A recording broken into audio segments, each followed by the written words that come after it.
Bonsoir à tous.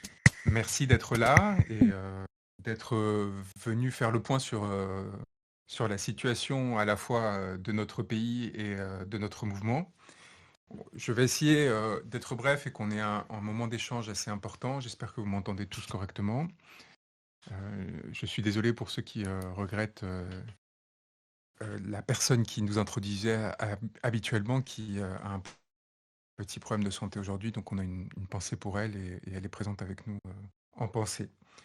Alors, il y a un an, on décidait de lancer cette aventure un peu folle qui consistait à envisager l'hypothèse de la construction d'une candidature citoyenne pour 2027 et donc d'un mouvement qui viendrait l'appuyer.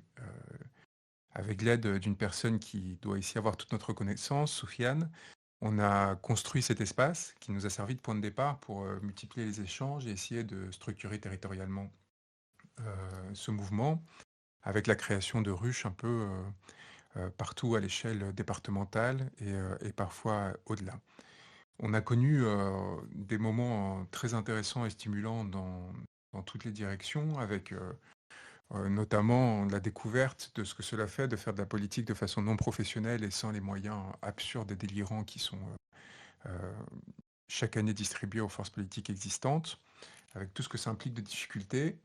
Mais aussi, je pense au-delà de ça, la question de la confiance qui s'est beaucoup posée dès lors que tous ceux qui se rejoignaient dans cette équipée fantastique ne se connaissaient pas au préalable, ou très peu. Et donc, comment construire des équipes, comment avancer dans une même direction, comment définir cette direction, et comment travailler efficacement avec, en réalité, un système qui fonctionnait avec les portes complètement ouvertes, où n'importe qui pouvait nous rejoindre, y compris des personnes qui soit voulaient nous nuire, soit avaient vocation à un moment ou un autre à éprouver quelques difficultés dans les relations personnelles, dans la constance dans l'engagement, ou au contraire des frustrations à l'égard du rythme qui n'était pas tout à fait celui qu'ils désiraient, et ainsi de suite. Sont ajoutés à toutes ces découvertes merveilleuses qui sont en fait le propre de la construction d'une société.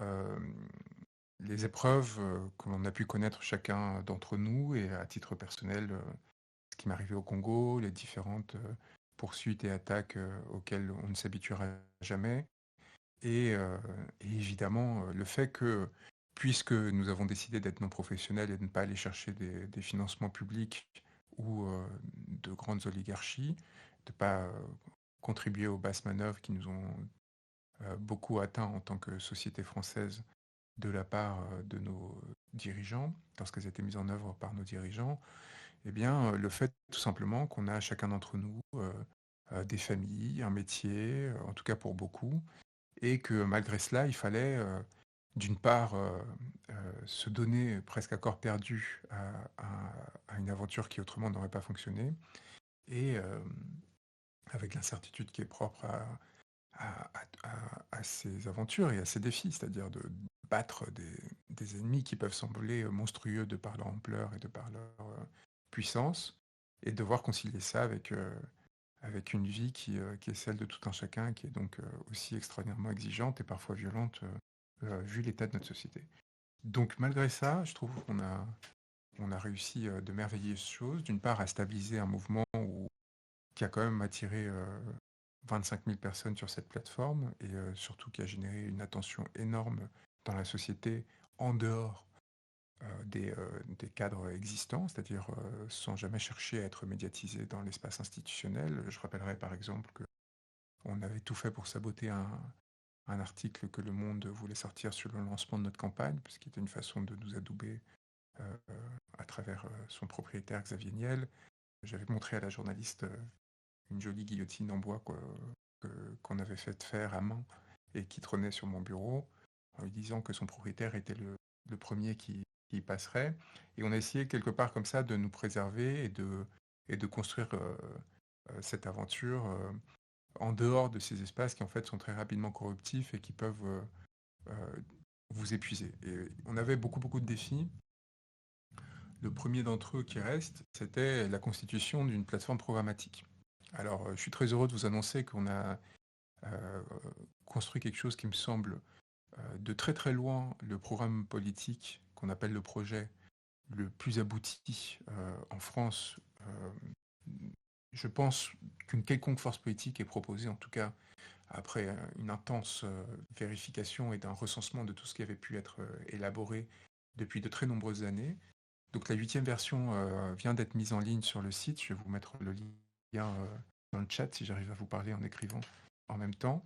Et elle est le fruit en fait des modifications que vous aviez proposées, versées sur ce Discord, débattues et qu'on a intégrées en fait en essayant de maintenir la cohérence de notre plateforme programmatique qui était celle sur laquelle on s'est tous retrouvés parce que c'était à partir d'idées et de propositions qu'on s'est tous retrouvés ici, au-delà de ma figure personnelle. Donc ça, c'est quand même une immense fierté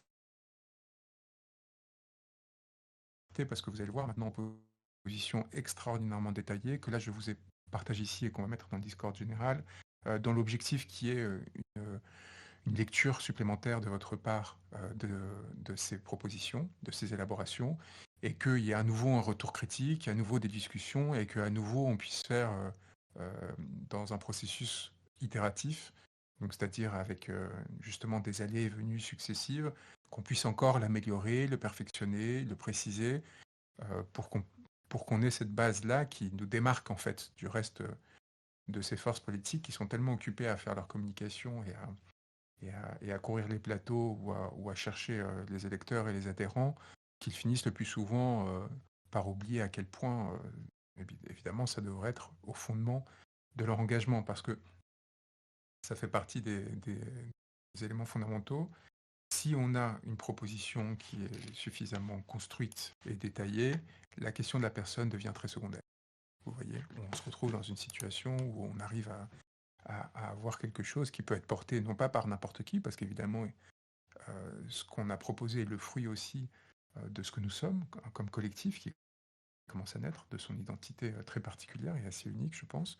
La façon de faire, elle, est complètement unique. Je pense qu'il n'y a aucune force politique qui a procédé de cette façon, en plus de façon transparente, c'est-à-dire qu'on peut remonter tous les débats et toutes les propositions. Je voudrais rendre un hommage à Julia qui, pendant quasiment un an, a fait ce travail de fourmi qui consistait à lire chacune des propositions, les classer par thématique, les confronter, s'assurer qu'elles étaient compatibles entre elles, pour qu'ensuite on puisse les échanger et les intégrer, reposer des questions à nouveau à ceux qui les faisaient. Tout ce travail-là magnifique qui a été un peu interrompu ces dernières semaines parce qu'il y a une transition dans les équipes et qui va reprendre très rapidement, nous a permis d'arriver à cette nouvelle fournée qui est alors extraordinairement détaillée et donc n'est pas un matériel de propagande classique. Et à partir de ce travail, on a constitué, c'était le deuxième point dont je voulais vous parler, on commence en fait à organiser le mouvement. C'est très important pour nous de commencer à avoir des espaces un peu pérennes qui permettent à chacun de s'inscrire dans les espaces qui lui semblent les plus proches et dans lesquels il sentira qu'il va pouvoir contribuer au mieux au mouvement, se sentir accueilli, écouter, partager et aussi surtout pouvoir travailler. Parce que évidemment, c'est la limite de notre démarche, c'est qu'il faut qu'on ait un engagement d'autant plus intense qu'on se refuse d'avoir ce qu'on appelle des fonctionnaires ou des salariés qui viendraient prendre le pouvoir à la place de ceux qui veulent porter la parole simple qui vient de leur expérience. Parce qu'en fait, sur le moyen terme, la conséquence d'un fonctionnement comme celui-ci, ce serait tout simplement qu'on s'étoufferait, faute de connexion avec les problématiques réelles, puisque ça deviendrait, c'est le problème des apparatchiks que beaucoup de partis connaissent. Et donc, je trouve qu'il y a une respiration très importante à la façon dont on a fait le programme, qui nous distingue encore une fois de ceux qui ont été proposés par les autres forces politiques, donc je peux vous assurer qu'ils sont très fragiles en comparaison aux nôtres, même si d'apparence ils peuvent être impressionnants parce que parfois ils sont foisonnants. Et évidemment sur notre fonctionnement, je pense que ça va être aussi très important de rester sur cette différenciation. Donc on a créé des essaims. Alors des essaims qui vont s'inscrire au sein des ruches blanches et noires.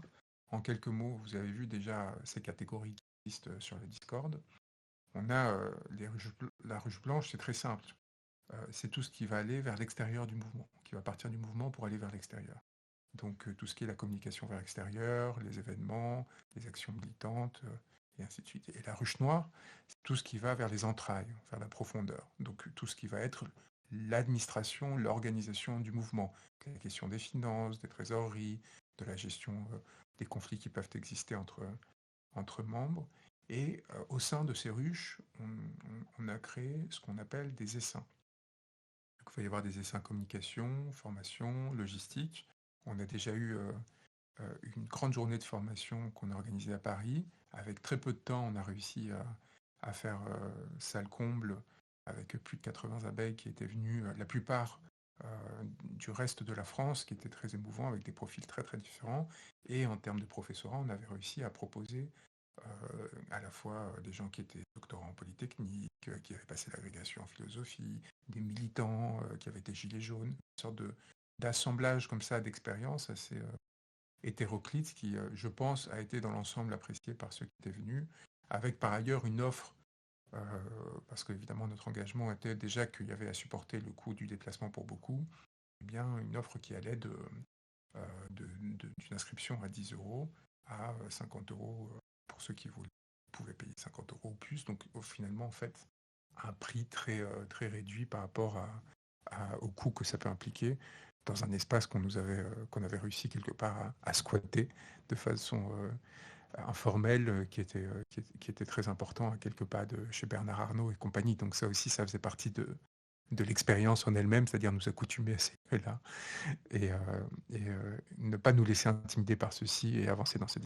Bon, donc on a la base programmatique, elle-même issue de tout le travail de recherche et de publication que j'ai pu mener dans des ouvrages comme Crépuscule sur l'analyse, Abattre l'ennemi et coup d'État sur les propositions, et Comment fabriquer une guillotine sur les modalités. Donc ça, c'est notre point de départ, et c'est surtout un point de départ sur lequel il va falloir qu'on travaille énormément, avec une distribution du savoir, avec un travail de vulgarisation. Donc typiquement, les saints com et les saints euh, euh, parrainage et programme vont devoir travailler ensemble pour articuler d'une part la vulgarisation de ce contenu qui aujourd'hui est foisonnant en extrayant les principales propositions thème par thème, en racontant aussi, parce que là c'est des propositions un peu à sec, qui se suivent, qui s'enchassent les unes après les autres, et avec les seins aujourd'hui liés, parce qu'on n'a pas encore de responsable qui, à terme, ça sera divisé parrainage et programme, qui soit chargé de les accompagner dans ce travail et puis de créer des notes argumentaires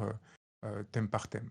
Donc on a cette base de travail qui est merveilleuse et qui est le fruit de cette année d'engagement. On a aussi, parce que nous sommes des êtres humains, tout simplement le fait d'avoir commencé à se connaître. D'avoir essayé un peu de se retrouver entre ceux qui avaient des affinités, au contraire expérimenter beaucoup de conflits entre abeilles qui n'avaient pas forcément la même appréciation des façons de faire. Et maintenant, en fait, on va essayer de passer à la phase d'après. Donc, on a créé un secrétariat général. Beaucoup d'entre vous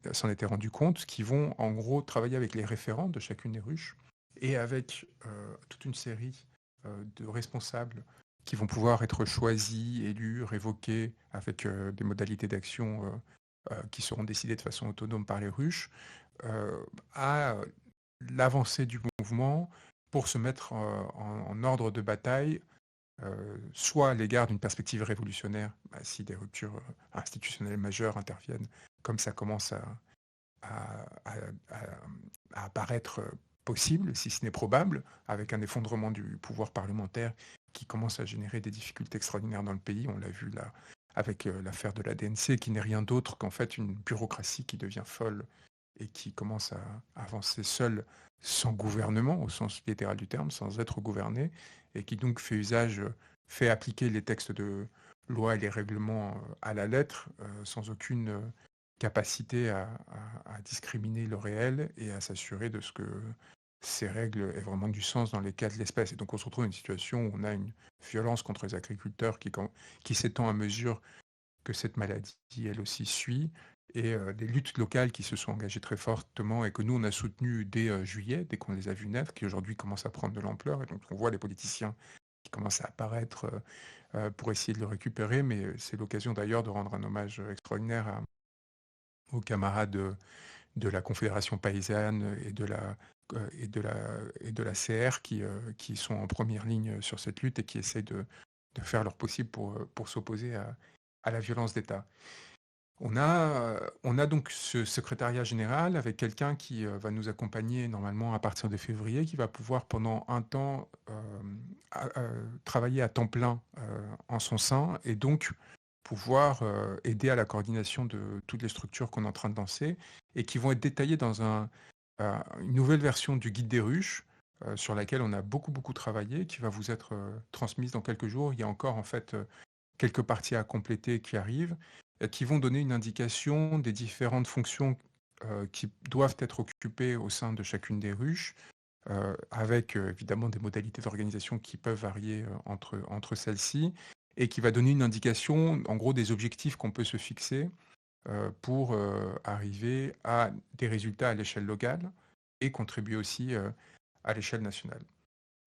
Cette structuration, à côté de la constitution d'une association, de l'ouverture d'un compte en banque, des petites choses, vous voyez, qui sont très ennuyantes à faire, qui prennent beaucoup plus de temps qu'on pourrait le penser, parce qu'en réalité, on est très ciblé, on inquiète beaucoup le pouvoir, d'une part parce qu'ils savent très bien que si aujourd'hui on choisit, comme je le disais sur Toxin avant-hier, d'éventuellement donner une dernière chance au système en y participant de façon légaliste, ils savent aussi qu'il y a parmi nous beaucoup de personnes qui sont saturées de la violence que génère cette société et ce pouvoir, qui sont saturées de se voir agressés dans leur quotidien par des pairs parce que ceux-ci sont désespérés et ont besoin de déverser cette violence sur la première personne qui leur tombe entre les mains. Et c'est quelque chose qu'on connaît beaucoup dans ce mouvement avec une capacité à la frustration qu'il va falloir qu'on arrive à réguler parce que il faut se rendre compte d'à quel point le défi qu'on s'est fixé quelque part est presque délirant, c'est-à-dire à partir de moyens humains qui sont très limités, qui sont très inconstants, avec un manque de connaissances mutuelles qui fait que entre l'hésitation qu'il peut y avoir à s'engager euh, de l'un vis-à-vis de l'autre, et du coup, quand l'un hésite et puis se dit finalement je vais y aller, peut-être que l'autre il est dans sa phase d'hésitation, et du coup ils n'arrivent plus à communiquer au même moment, et du coup bah, l'un se décourage, puis l'autre se dit bon finalement je vais y aller, ah mais il est plus là, bon qu'est-ce qu'on... C'est des fonctionnements mimétiques qui sont toujours très complexes au début de tout mouvement et qui pourtant euh, qu'on a réussi à dépasser dans un bon nombre de ruches et qui nous ont permis en fait d'obtenir une stabilité, une solidité là où on s'est implanté qui maintenant n'appelle qu'à s'étendre. Donc on a les organes internes dont je décrivais, le secrétaire général et ainsi de suite, qui vont pouvoir nous aider à monter en puissance sur l'organisation, sur l'appui aux ruches pour des déplacements qu'on va reprendre de façon assez intense à partir de janvier, grâce aux ruches qui nous ont proposé de le faire. On a eu des propositions qui viennent un peu de partout, de Bretagne, de Vendée, Nîmes, sentir en fait à reprendre cette dynamique. Il y a une dynamique de soutien en fait au développement de ces luttes locales. Et à côté, donc, tout ce travail vers l'extérieur, qui est aujourd'hui principalement porté par moi, et qui va devoir peu à peu en fait laisser place aussi à des figures qu'il faut que ce mouvement fasse émerger, c'est fondamental, pour sortir de la dépendance à une figure individuelle, mais aussi pour incarner la diversité de notre mouvement. Et donc, dans cette dynamique-là, d'identification de personnes qui seront prêtes et qui auront envie, en fait, de rentrer dans l'espace public à titre personnel, avec toutes les conséquences que ça peut avoir, et ils auront du courage, ceux qui le feront, mais en même temps, il faut que nous, on arrive à les gratifier, à faire que ce soit gratifiant pour eux, en les soutenant et en les accompagnant, avec le développement des efforts de communication extraordinaires qui ont été lancés avec, sur les réseaux sociaux, le travail que font les ruches locales pour relayer le contenu que l'on produit, et notamment tout cet effort particulièrement fait par la complotiste et la ruche 33 qui a donné des instruments à ces autres ruches sur la façon de découper des vidéos, et tous ceux qui les accompagnent pour créer des comptes sur les réseaux. Et évidemment, donc c'est l'organisation d'événements qu'on va multiplier, le développement des formations. On commence à avoir un ensemble assez cohérent et conséquent auquel on va pouvoir adjoindre à partir de mars la recherche de parrainage avec un travail de terrain qui va permettre d'aller voir les nouveaux élus et essayer de comprendre quelle est leur situation, quelles sont les problématiques, qu'est-ce qui ferait qu'ils pourraient nous soutenir, et que l'on pourrait en échange répondre aux enjeux fondamentaux auxquels leur territoire et leur population sont confrontés. Donc en réalité, c'est franchement, une situation qui est enviable à mon sens. On s'est préservé de toute, de tout effondrement d'abord, ça c'est un premier point important, de toute crise de croissance qui à l'inverse aurait pu, nous atteindre de façon définitive. On commence en fait, et c'est ce qu'on cherchait, à essaimer, à exister un peu, et à faire diffuser notre pollen, qui sont nos idées, nos énergies, nos valeurs, un peu partout sur le territoire. Et on a, c'est le dernier point que je voulais vous annoncer, parmi les très grandes nouvelles, qui, peut-être vous sembleront, naturelles, mais qui sont le fruit d'un effort énorme de tous ceux qui sont engagés sur ce mouvement, qui donnent un temps fou à titre bénévole, tous, y compris moi, mais on est tous dans cette dynamique de contribution au mouvement. Et donc il faut quand même mesurer, à quel point c'est miraculeux finalement qu'on a réussi à s'instituer de cette façon.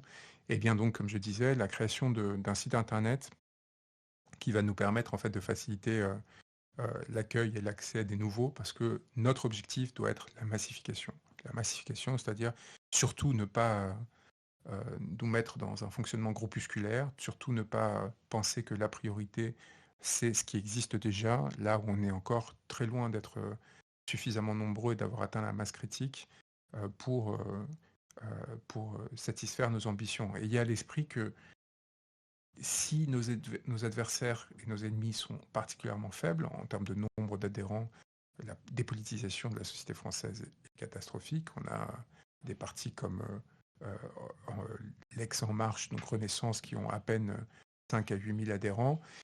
La réalité, c'est que dans des pays sains, comme le Mexique, il y a 4 millions de membres au sein du pouvoir de gouvernement, du parti qui est au pouvoir aujourd'hui. Donc notre ambition, elle ne doit pas du tout être de se satisfaire d'être avec ceux qui sont déjà à nos côtés, mais au contraire d'aller chercher de façon tout aussi massive que possible tous ceux qui sont à l'extérieur.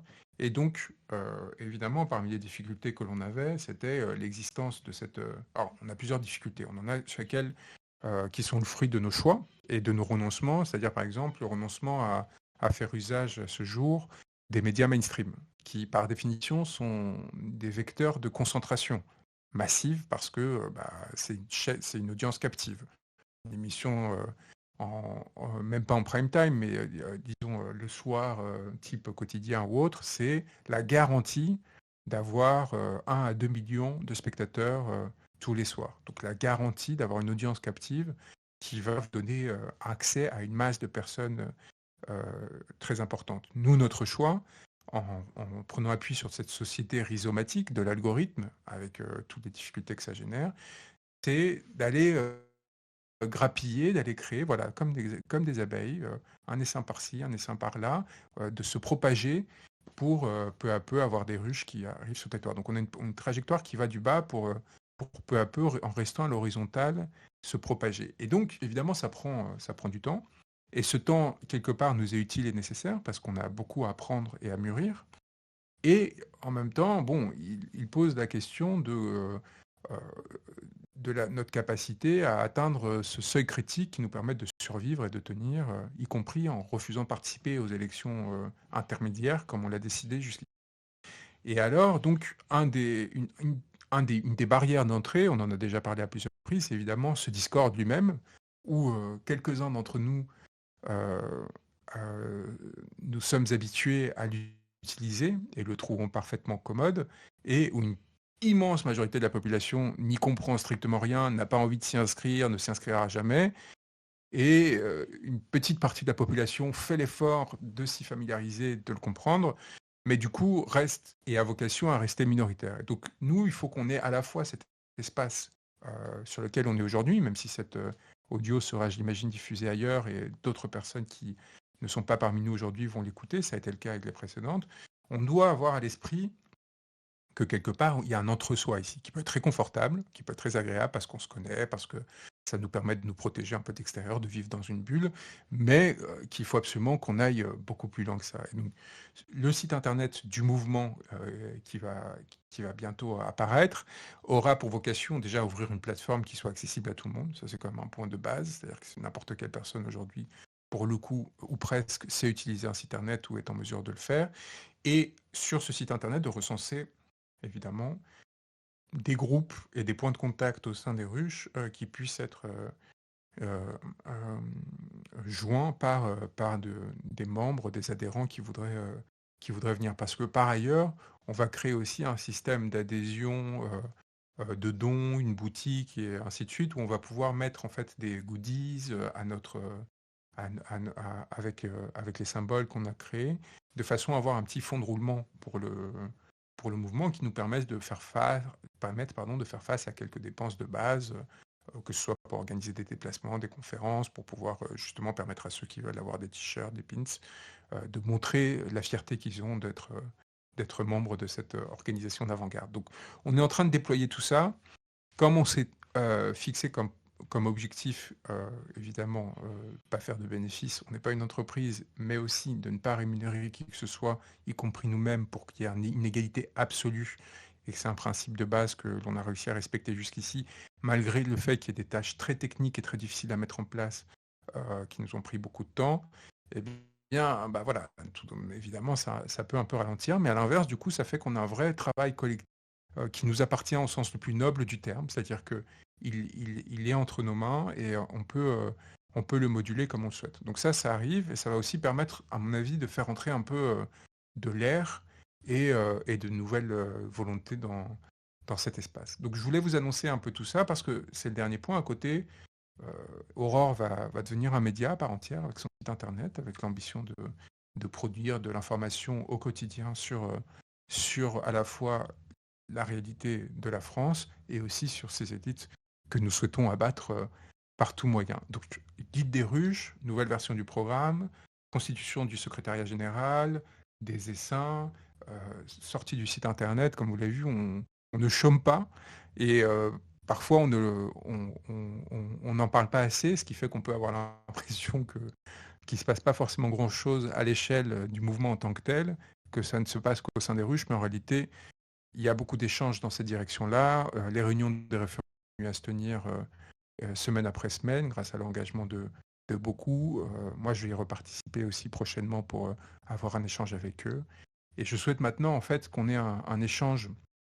En tout cas, je souhaiterais entendre euh, les voix des abeilles qui sont ici, qui auraient des questions, qui auraient des remarques à transmettre et éventuellement pouvoir y répondre à quelques-unes, ce qui n'avait pas pu être fait la dernière fois que j'étais intervenu ici, en sachant que par ailleurs, même si vous ne me voyez pas, sachez qu'il y a beaucoup, beaucoup de remontées et que je continue en fait à vous voir vous et qu'on continue à travailler pour nous assurer que, que, que l'on ne se trompe pas de direction et que cette aventure aille là où on l'espérait qu'elle nous mène, c'est-à-dire d'une façon ou d'une autre, une rupture radicale dans la façon dont ce pays est gouverné. Voilà, je vous embrasse très fort.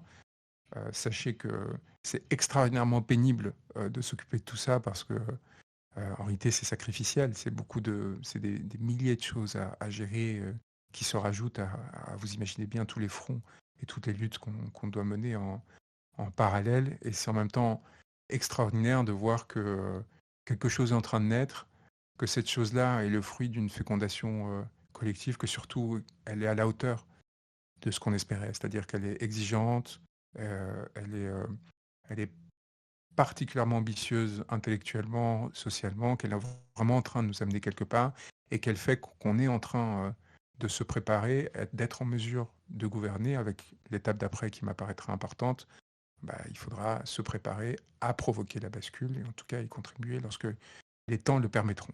Voilà, je vous embrasse très fort et je suis à votre écoute maintenant. Bonsoir à tous, donc je vais m'occuper de faire la distribution de paroles, donc n'hésitez pas à lever la main. Je vous ferai monter un à un pour que vous puissiez prendre quelques minutes pour parler. Et ensuite, je vous referai redescendre et on continuera comme ça. Donc voilà.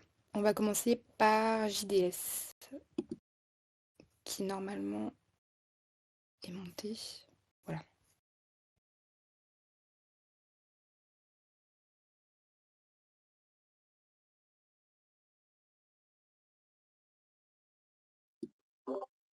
Alors, sauf erreur, JDS, votre micro ne fonctionne pas. Donc on va continuer et vous pourrez relever la main. Normalement, Samuette peut monter. et j'en profite pour faire monter Unbreakable Berthe. Ça marche? Voilà.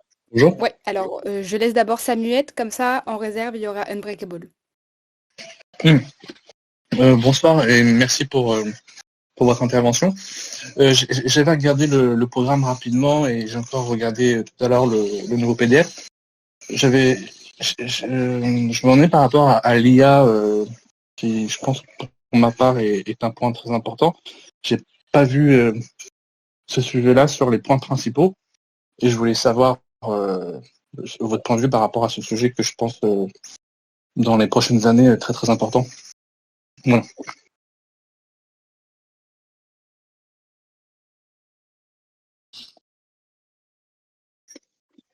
C'est bon. Là, j'ai fini, je crois. Vous m'entendez? 1, 2, 1, 2. Oui, alors on va faire une série de questions et on répondra une fois qu'on aura récupéré, par exemple, une dizaine de questions. Pardon, c'était peut-être pas Ok, clair. pas de problème. Donc, du coup, si Non, c'est moi. Unbreakable, Je ferme. Samuette peut redescendre et Unbreakable peut... Sauf si Samuette a encore une question, bien sûr. Mais vous pouvez... Unbreakable, vous nous entendez? Oui, Ah, excellent. bonsoir. Allez, bonsoir à tous. Bonsoir Juan Branco. Et c'est Cinda, sous le nom d'admin? Ou c'est Ina? Non, Yasmine. Ah, bah Yasmine. Bon, Mais on s'est bonsoir. pas encore rencontrés. Bonsoir Yasmine. Déjà, merci à tout le monde, hein, merci à Juan Branco pour le travail qui a été fait jusque-là. Ça fait effectivement plaisir là d'avoir une V8 du projet, un site internet pour pouvoir capitaliser l'information, savoir où la retrouver facilement. Et c'est vrai que si on a l'ambition d'être un parti politique, enfin, au moins d'agir sur la politique du pays, ce serait bien qu'on puisse commenter l'actualité et avoir une voix et donner notre avis sur les sujets, et notamment, comme l'a bien parlé Maître Branco, là, de la dermatose, la DNC, là, cette horreur, ce fait qu'on est en train de détruire notre agriculture, ça c'est incroyable, et ce serait bien qu'on puisse voilà, parler de ces sujets-là. Alors, moi, ce dont je tenais à parler, c'est effectivement ce besoin d'organisation qu'on a depuis le début, et donc c'est bien que ça arrive, et j'aimerais et j'espère qu'on va pouvoir se faire confiance les uns les autres, donc sans être naïf, et bien sûr en sachant que bien sûr il y a des trolls, bien sûr qu'il y a des agents infiltrés, du pouvoir en place pour nous déstabiliser, mais c'est pas pour autant qu'il faut rien faire, et et et en et une initiative qui a pas marché, et je trouve ça vraiment dommage, et j'espère qu'on va pouvoir rattraper le coup, c'est avec tous les collectifs qui travaillent sur le RIC, le référendum d'initiative citoyenne, et qui travaillent souvent main dans la main avec les ateliers constituants, donc ceux qui défendent le fait que la Constitution doit être écrite par les citoyens et non par des politiciens. Et c'est vrai que c'était à la fin du printemps, au début de l'été, où ils avaient proposé de créer un atelier constituant là au sein de la ruche. Et bon, ils avaient eux ils voulaient des garanties du mouvement, comme quoi le résultat enfin, ce que j'en ai compris, hein, que le résultat du travail de ces ateliers devrait obligatoirement être intégré dans le programme. Et il me semblerait que c'est ça qui est coincé, et qu'au final ça ne se soit pas fait.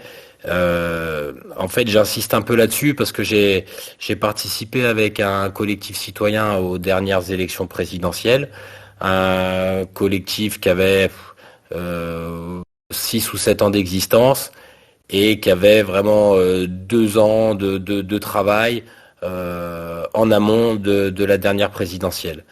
Moi, je suis rentré dedans un peu plus d'un an avant la présidentielle. Donc c'était des réunions toutes les semaines. Bon, bien sûr, on n'était pas très nombreux, on était une vingtaine de personnes. Mais bon, quand même, hein, des réunions toutes les semaines, beaucoup de travail de fourni. Un candidat qui avait écrit 3 bouquins, qui avait fait un tour de France, qui a pris un peu plus d'un mois pour faire un tour de France pour aller voir un maximum de maires. Et, et en fait, on a récolté même pas 10 parrainages au final. Donc, ma question, c'est, parce que je vois que ça passe dans le chat, c'est comment est-ce qu'on fait pour agréger les luttes, en fait, au lieu de penser juste à nous. Enfin, c'est important de penser à nous, à notre programme, à la ruche, à comment on peut se développer. Mais en fait, je pense que c'est aussi important de s'ouvrir aux autres collectifs citoyens, aux autres organisations qui veulent un monde un peu plus juste, plus horizontal, plus humain. Et 2027 arrive. Je suis désolée, Ah, je vous interromps pour ouais, trop long. vous demander de faire un tout petit peu plus court ou d'aller Ouais, plutôt ça, à la j'ai- essentiel. ouais, ok, j'y suis sur la, voilà, sur la conclusion. C'est ça. J'aimerais vraiment qu'on travaille à, à rassembler les initiatives qui nous ressemblent, parce que avoir 500 parrainages, pouvoir exister, c'est extrêmement difficile. Voilà, merci. Merci beaucoup. Alors, je fais monter Fredo Sagdos, qui normalement devrait pouvoir prendre la parole. Ah, purée. Ah, c'est bon, on vous entend, Fredo. Ah, bonjour. Bonjour à tout le monde. Merci pour la conférence. Donc, ça va être simple. Est-ce qu'un rapprochement avec Pierre de Gaulle serait pas sympathique auprès de Juan Branco? Qu'est-ce qu'il en pense? Merci. Bonne soirée à vous. Merci beaucoup. Je fais monter, je suis désolée, c'est peut-être pas dans l'ordre, Goodold. Oui, bonjour. Alors, j'avais une question pour Monsieur Branco par rapport à la psychiatrie. J'ai commencé à monter un groupe de travail justement sur la psychiatrie à partir d'une proposition citoyenne et qui visait notamment à restaurer une spécialité psychiatrique pour les infirmiers. Je voudrais savoir ce qu'il en pense. Et j'avais une deuxième question, mais peut-être que ça a été actualisé dans la V8 du projet, mais sur le féminisme, et notamment sur les derniers événements qui a eu lieu avec Brigitte Macron. Et je voulais savoir si M. Branco pouvait nous parler un peu du féminisme. Voilà, merci beaucoup. Merci beaucoup. Alors, je fais monter dans le chat JDS, puis ensuite ce sera Dark Lord. Oui, bonjour. Ah, ça y est, on m'entend. C'est bon. Bonjour. Oui, du coup, pas vraiment une question, juste, je pense me faire le relais de pas mal de monde ici. Merci beaucoup pour cette intervention ce soir. Je crois que c'était assez clair. Il y avait plein de questions, évidemment, plein de doutes. Et je pense une grande partie de tout ça a été, j'espère en tout cas, éclaircie pour tout le monde. Et je voulais juste, du coup, comme une espèce de question, une demande plutôt. Je crois que ce qui est super important, quel que soit le degré d'occupation, d'être débordés les uns les autres par ce qu'on fait, il faudrait absolument, peut-être la priorité, ça serait de privilégier, de mettre en place un canal de communication qui soit beaucoup plus fluide, qui fasse que là, on a un projet au niveau de ce qui s'appelle la coordination des essaims, donc quelque chose qui essaie justement de faire travailler ensemble les 4 essaims de la ruche blanche et les 4 essaims de la ruche noire. Et justement, on parlait d'une newsletter, des choses comme ça, qui fasse que plutôt que de laisser accumuler les questions et du coup les doutes et du coup les dysfonctionnements et du coup plein de choses négatives, d'arriver à pour moi ça me paraîtrait en fait une urgence quel que soit le temps qui nous reste, 1 mois, 2 mois, 3 mois avant les parrainages, etc., mais de mettre en place ce petit organe, petit outil hyper simple. On va pas faire un truc très chiadé, je pense, mais juste basique pour peut-être de manière hebdomadaire avoir des choses qui puissent descendre et monter facilement. Et je pense que ça pourra permettre vraiment de fluidifier beaucoup tout ça. Voilà ma proposition. Merci beaucoup.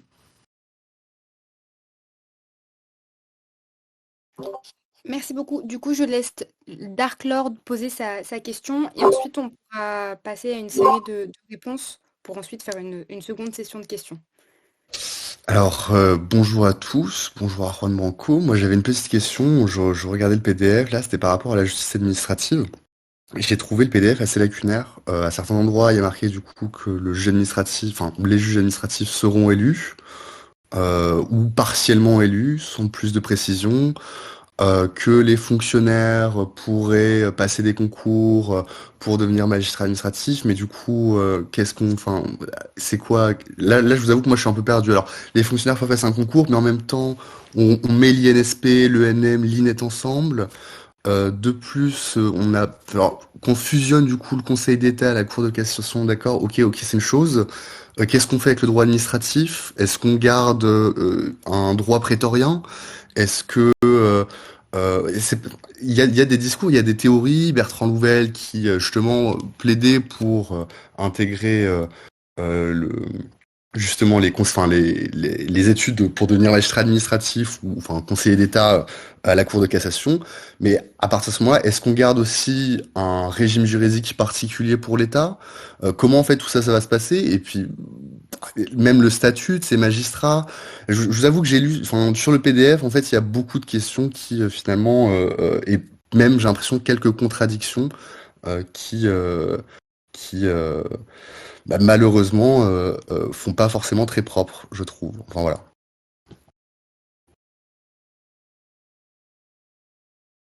Je vous remercie pour votre intervention. Donc, on passe à une série de réponses par Maître Branco et je continuerai à prendre les interventions juste après.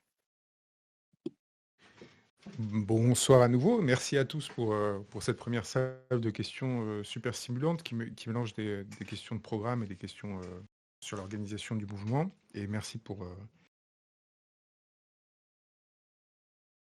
les encouragements qui ont pu rendre. Donc je vais les prendre dans l'ordre. Sur l'intelligence artificielle et son rôle dans le programme, elle passe en fait par la refondation de la politique industrielle qu'on propose. C'est-à-dire que pour nous, il doit y avoir une priorité politique de politique industrielle majeure qui est ce qu'on appelle la remontée de filière. C'est être à nouveau en mesure d'avoir des sortes de filières intégrées qui nous permettent, notamment à travers un investissement très fort dans la robotisation, de redevenir un pays producteur et un pays industriel. On a eu un effondrement de la capacité industrielle de notre pays, avec aujourd'hui un taux d'industrialisation, enfin en tout cas au sein du PIB, qui est mesuré à 11 ou 12%, là où il était encore il y a moins de 15 ans de 17-18, de sorte alors qu'on reste un pays d'ingénieurs avec quand même un nombre conséquent d'ingénieurs formés chaque année et dont une grande partie de très haut niveau, on a une incapacité à faire face aux nouveaux bons technologiques qui sont en train d'intervenir, parmi lesquels l'intelligence artificielle, malgré quelques effets d'annonce, dont la décision par un des papes de l'IA, Yann Lequin, de créer sa start-up à Paris. Et donc ça, c'est le fruit notamment d'une politique macronienne qui a privilégié ce qu'il appelait la Startup Nation. Je vais être un peu vulgaire, mais en gros, c'est des fils d'eux issus de la bourgeoisie qui se voyaient offrir des moyens extraordinairement commodes pour essayer de créer des entreprises le plus souvent en rapace et ne cherchant juste qu'à accumuler un peu de plus-value déjà existante en prétendant rationaliser un certain nombre de marchés. Et en réalité, ça a été une catastrophe avec des milliards qui ont été engloutis. L'exemple le plus phénoménal qui avait été mis en avant par Aurore étant la start-up Sorare, qui a été valorisée à plusieurs milliards d'euros et qui était la principale start-up française et qui n'avait pour fonds de commerce que de commercialiser en gros des cartes Panini de joueurs de foot et autres, et qui aujourd'hui évidemment est au bord de la faillite. Et heureusement. Donc nous, on est sur une politique intégrée où où on cherche d'un côté à débloquer des fonds très importants, notamment à travers la réduction de la dépense sur un certain nombre de domaines, et un dirigisme économique qui permet de réorienter ces fonds sur des secteurs clés et permettant une réindustrialisation rapide, avec quand même, faut s'en rappeler, à très court délai, un référendum sur la sortie de l'euro et de l'Union européenne, et donc un programme qui table sur l'hypothèse que ce serait la solution préférée par les Français, avec les conséquences que ça peut impliquer en positif, mais aussi en négatif, notamment une dévaluation qui, on en a parlé avec un certain nombre d'économistes, serait assez sévère, plus sévère qu'il y a 10 ans, parce que justement on produit à chaque fois moins, et qui du coup aurait des conséquences sur notre capacité à consommer des biens étrangers qu'il faudra réussir à atténuer, voire à compenser. Donc là-dedans, l'IA sous ses différentes formes n'est quelque part que le bout du spectre, parce que la programmation algorithmique qui permet de créer des IA souveraines, comme prétend l'être Mistral, en réalité n'est pas tant l'enjeu que le fait d'avoir des matériels qui nous appartiennent.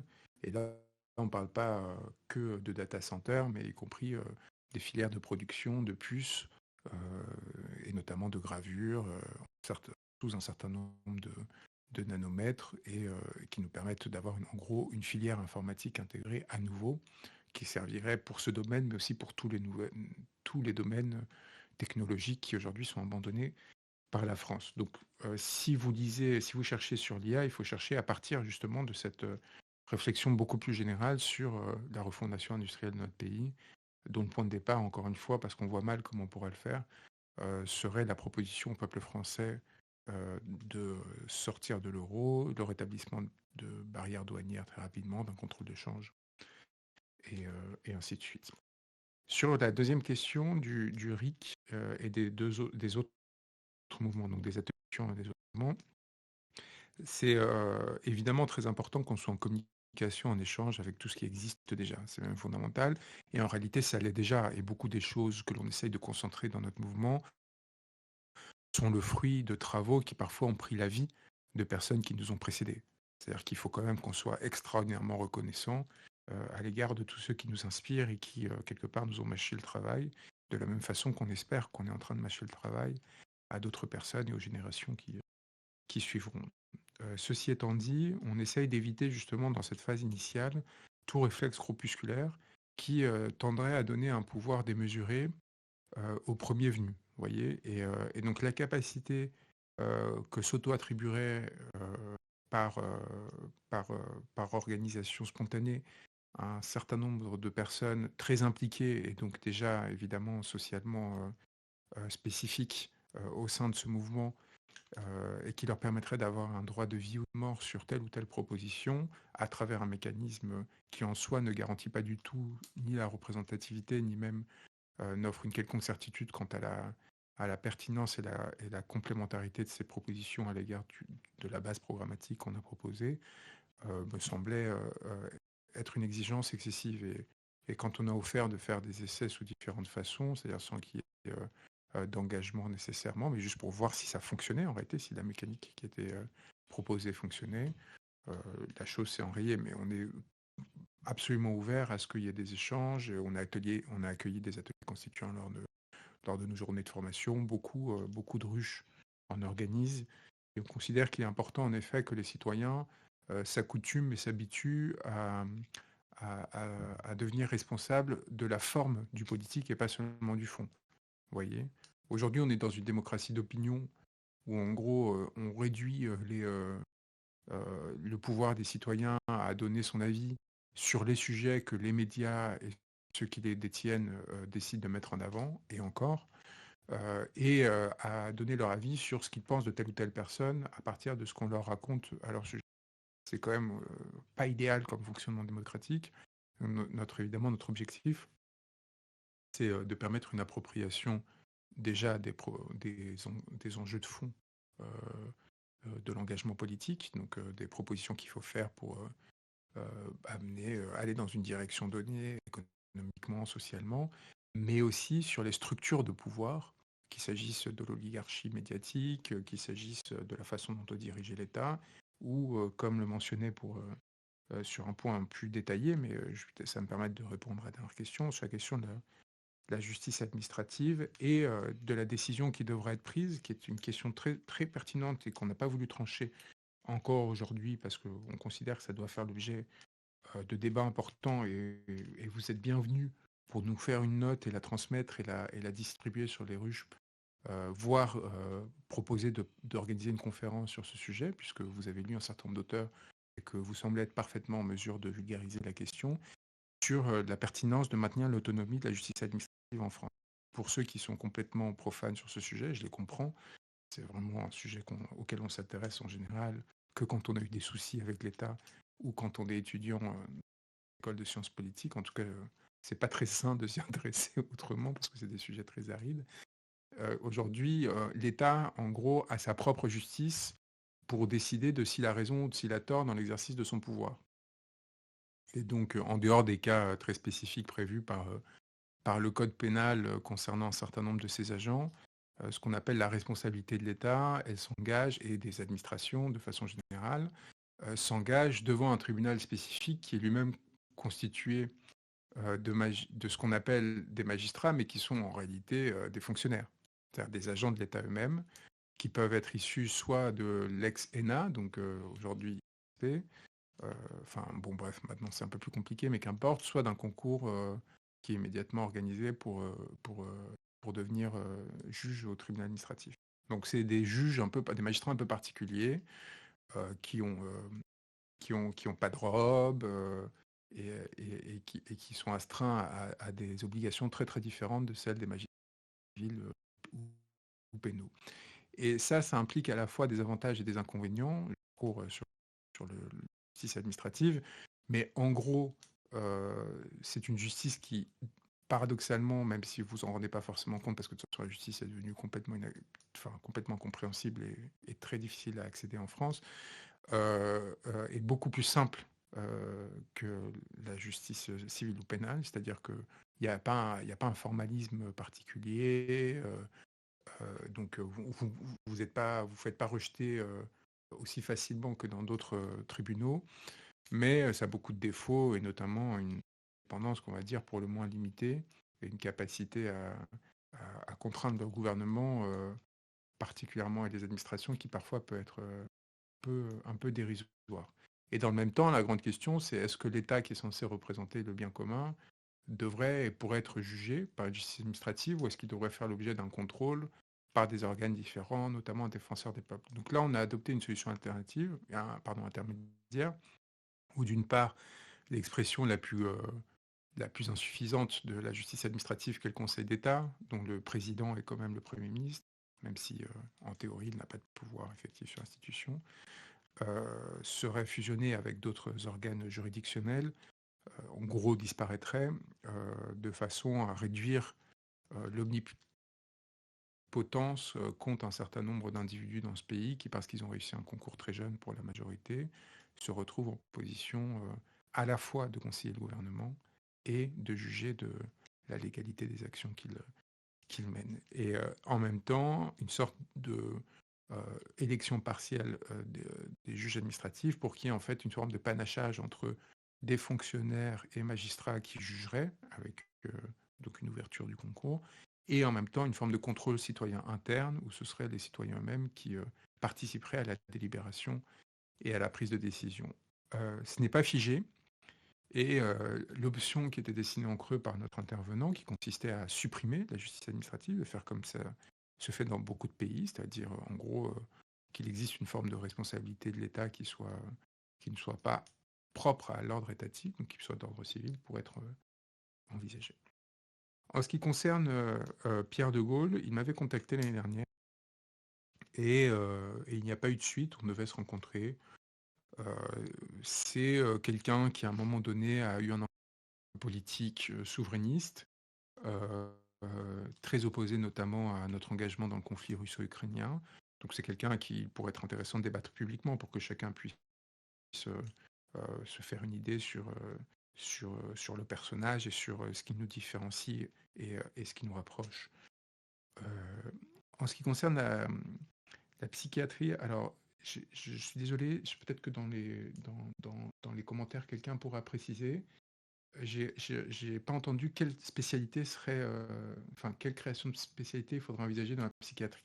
Mais j'ai l'impression que la personne qui a posé la question n'a pas forcément eu le temps de lire le programme qui fait quand même pas mal de propositions sur les questions psychiatriques et que j'engage du coup à, à- à lire et éventuellement à nous revenir avec des propositions qui pourraient être issues de son groupe de travail parce que nous-mêmes, on a rencontré un certain nombre de personnes pour essayer d'affiner notre réflexion sur ce sujet, notamment à partir évidemment d'un certain nombre de constats qui sont effrayants et qui rejoignent la deuxième question qui était posée sur le féminisme.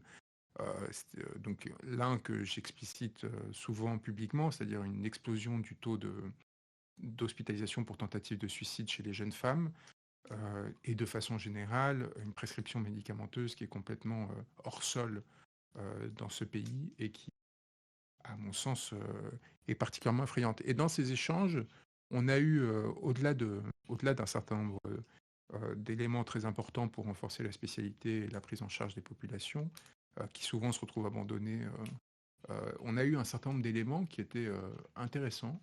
Par exemple, alors même que on est en déficit à plein de niveaux et que, comme vous le savez, on a un des États, par exemple, qui paye le moins bien ses professeurs du secondaire et du primaire dans le monde, enfin en Europe, en tout cas dans l'OCDE, on a découvert qu'on était quand même le 5e pays qui avait le plus de psychiatres en rapport à la population, sauf erreur de ma part, et que donc c'était pas tant nécessairement, mais on ne l'a pas intégré au programme parce qu'on veut travailler sur ce point, une question du nombre de psychiatres en soi, que d'à la fois l'approche qui est aujourd'hui dominante dans le pays, l'influence majeure d'un certain nombre de lobbies, notamment pharmaceutiques, qui poussent à une surprescription qui est très dangereuse, l'impunité absolue qu'il existe à ces égards, les grandes difficultés qui existent par rapport au fonctionnement notamment des placements d'office et les dangers qu'ils peuvent générer, l'existence de structures d'accueil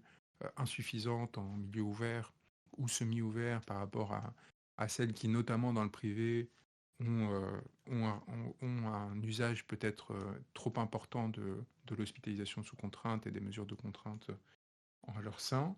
Et donc, en fait, et évidemment, un pan spécifique qu'on a beaucoup développé et sur lequel il apparaît fondamental qu'on se démarque en le visibilisant, qui est tout ce qui a trait à la protection de l'enfance et la nécessité de produire des soins aux personnes qui sont prises en charge dans ces structures et qui aujourd'hui sont très peu et très mal accompagnées. On rajoute à tout ça tout le travail qu'on a fait aussi sur les psychologues et les propositions qu'on fait à ce sujet. Je vous invite à vous y référer, à nous faire vos remarques. Je suis certain qu'on peut encore améliorer largement ce travail. De façon générale, par rapport aux infirmiers, je pense qu'on est vraiment dans une situation critique où il y a un besoin de revalorisation à la fois salariale, mais aussi tout simplement sociale, et de réimplication dans les structures de décision, y compris hospitalières, de ce personnel qui n'est toujours pas pris en compte malgré les promesses qui avaient été faites pendant le Covid, et un rééquilibrage de leur rapport avec à la fois leurs supérieurs hiérarchiques au sein de ces structures et la tutelle administrative. Et donc sur la question du féminisme, vous m'avez vu peut-être ou vous ne m'avez pas vu réagir de façon très féroce par rapport aux révélations qui concernaient l'affaire Habitant et des déclarations de Brigitte Macron à l'égard des militantes qui s'étaient engagées lors de l'un de ces spectacles où elle est vulgaire et insultante à leur égard de façon particulièrement pitoyable.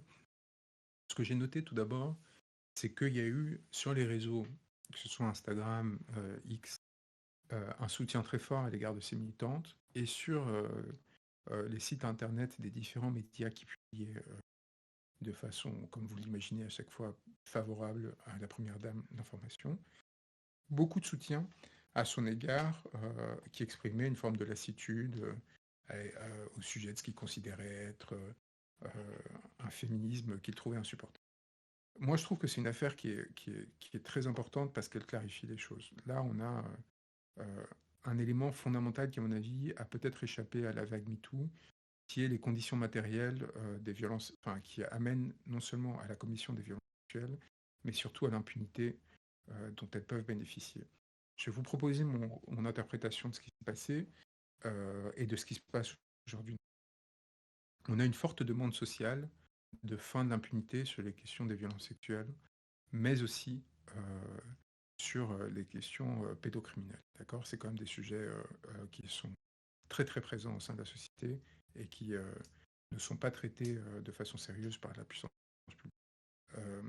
Ajouté au fonctionnement des réseaux sociaux et à une influence culturelle états-unienne très importante, qui va amener une vague de forme de MeToo à l'époque Balance ton port en France, on va avoir une sorte de surréaction de l'institution judiciaire qui, en panique, va essayer de faire croire qu'elle est en capacité et qu'elle est l'instrument idéal pour régler ces questions telles qu'elles fonctionnent. Or, n'importe qui a un minimum d'expérience politique dans le pays, et sans même avoir à étudier l'histoire des mouvements de lutte et d'engagement et les écrits philosophiques et théoriques qui tiennent, savent parfaitement que la justice et la police sont par définition les institutions les plus réactionnaires et les plus dangereuses pour les vulnérables de la société. N'importe quel sociologue pourra vous décrire, chiffres à l'appui, à quel point ce sont tout l'inverse d'alliés, de personnes qui chercheraient à protéger les plus précaires et les plus vulnérables de la société. Donc il y a eu une sorte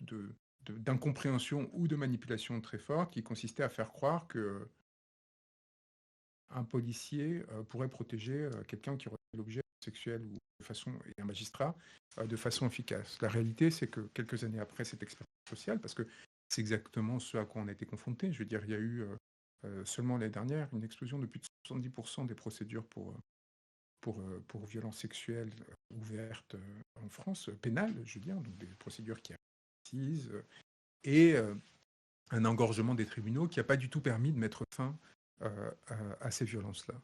Et c'est là où j'en reviens à cette question de la condition matérielle de ces violences et peut-être à ce trou noir qu'il y a eu dans l'analyse qui n'a pas forcément été très poussée pendant cette période de ce qui se passait.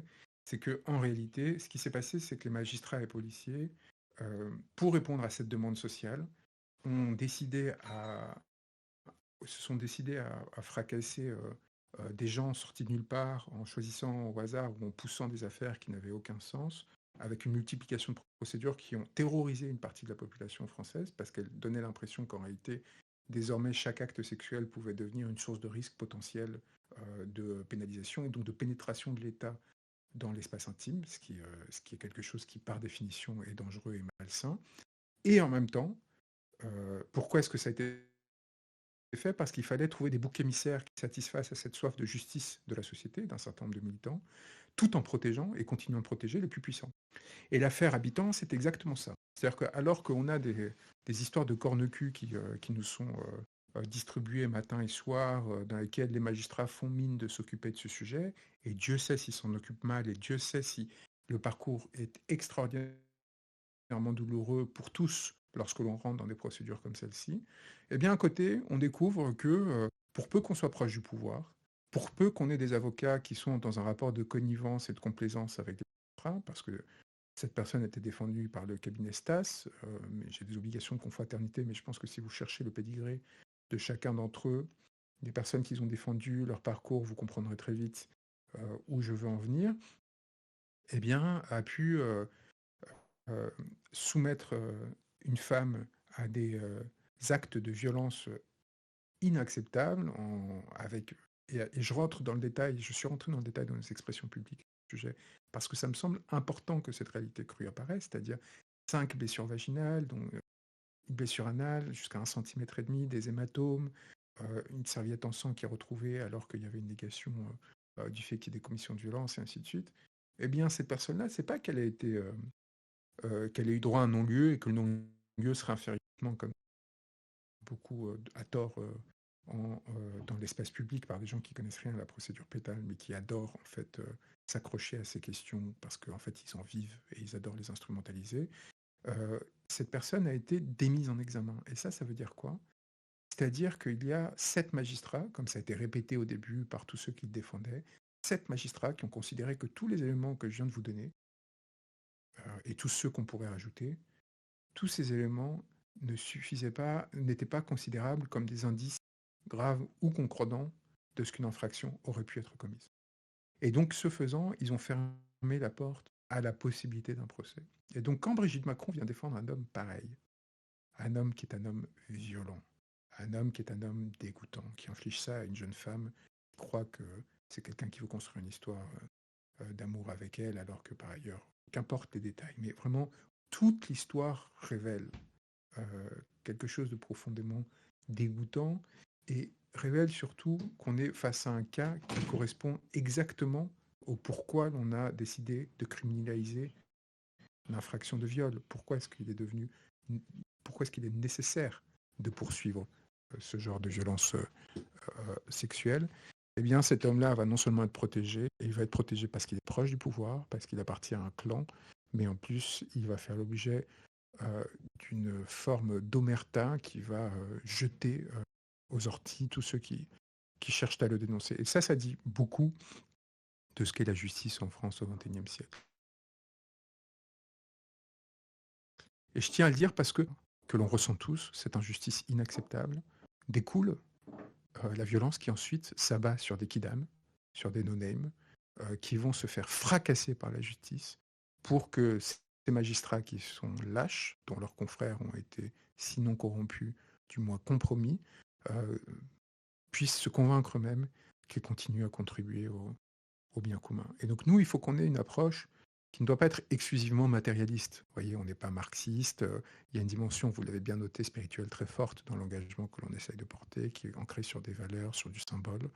C'est pour ça qu'on a créé toute cette chose autour du vocabulaire, autour de l'identité visuelle. On n'est pas juste des terre-à-terre pragmatiques, un peu grisâtres, on essaye vraiment d'aller au-delà de la simple gestion de la cité. Eh bien, on doit en fait approcher ces questions-là avec une forme en fait d'objectivation de la situation qui consiste à dire quand vous êtes un mouvement qui se veut d'émancipation, comme l'ont été beaucoup des mouvements féministes qui ont pris leur envol après MeToo. Et je ne parle pas du féminisme classique qui a beaucoup apporté à bien des égards aux luttes pour l'émancipation bien au-delà des femmes, et dont par ailleurs il n'est pas à exclure qu'il y ait des points de débat qu'on puisse avoir avec elles. Mais mouvement féministe qui, dès les années 70, dénonce par des écrits de façon répétée les dangers d'un féminisme carcéral qui consisterait à se mettre entre les mains de l'appareil d'État dans l'espoir que celui-ci donne aux plus vulnérables de la société des instruments pour se défendre, alors qu'on sait que très souvent l'appareil d'État, surtout lorsqu'il est tenu de façon oligarchique, comme il est aujourd'hui, est un instrument de protection de l'impunité des plus puissants et d'aggravation des violences. Eh bien, il y a là quelque part un point aveugle qui n'a pas été traité et qu'il s'agit maintenant, en fait, qu'il nous s'agit pour nous d'approfondir de façon profonde, à côté de toutes les questions qu'il va nous falloir continuer à traiter sur les conséquences qu'ont eues les transformations profondes de la société au XXe siècle, notamment sur l'évolution de la famille, la baisse non seulement de la fertilité, qui est devenue le grand sujet aujourd'hui en France, seulement lorsqu'on réfléchit en termes de projection de puissance, mais qui doit aussi nous interroger sur notre rapport aux études que cette société contemporaine et sa modernité ont généré. Et tout ça, en fait, il faut qu'on réfléchisse à partir aussi d'une réflexion sur des collectifs, sur ce qui s'est passé, sur les excès que les générations précédentes ont pu avoir, notamment dans leur ivresse de l'émancipation et de la liberté, l'impression que c'était sans conséquence toute cette transformation radicale qui ont pu intervenir à partir de la deuxième moitié du siècle. Et aujourd'hui, nous, enfants, petits-enfants de ces générations, qui découvrons que ce n'était peut-être pas si simple et que nous avons quelque part à en payer les pots cassés et à réparer ce qui doit l'être. Voilà, j'ai répondu, je pense, à toutes les questions de façon exhaustive, ce qui me permet d'envoyer un petit clin d'œil à ceux qui, avec leur contribution toujours aussi bienveillante, prétendait qu'il n'en serait rien. Alors merci beaucoup. On va pouvoir continuer avec une seconde série de questions. J'avais déjà des demandes de parole avant l'interruption pour les réponses, donc je vais continuer avec l'ordre que j'avais. Je vais faire monter plusieurs personnes, mais vous vous relayez pour poser vos questions. On essaye par contre de maintenir un temps entre guillemets court pour que chacun puisse avoir l'opportunité d'intervenir. Donc je vais faire monter Emmanuel, Émeraude et la Louve jaune. Et vous pouvez intervenir dans cet ordre-là. Donc Emmanuel, Émeraude et la Louve jaune. Bonsoir à tout le monde. Donc merci pour cette présentation. Moi j'avais une petite question concernant le site internet Aurore. Si j'ai bien compris, il est orienté actualité commentée, présentation des ruches. J'avais deux questions par rapport à cela. C'est est-ce qu'il y aura une autre forme que le format PDF à terme de présentation du projet, d'une manière peut-être un peu plus digeste pour les nouveaux qui souhaiteraient nous rejoindre. Et puis en termes de points d'entrée vers le mouvement pour le recrutement d'abeilles, est-ce qu'il y aura une intégration directe sur le site pour recruter des abeilles sans passer forcément par le Discord?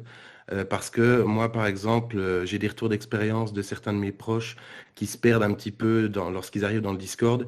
Et du coup, je me disais que le site pourrait être un outil intéressant pour justement passer directement du web vers les ruches. Voilà. J'en ai terminé. Puis ma dernière question, c'est y a-t-il une deadline pour voir ce site qu'on attend tous avec impatience? Merci. Ok, du coup, je prends la suite. Moi, j'ai une question sur la gouvernance du mouvement global. Je l'entends gouvernance démocratique, c'est-à-dire que le mouvement est présenté régulièrement comme un mouvement démocratique.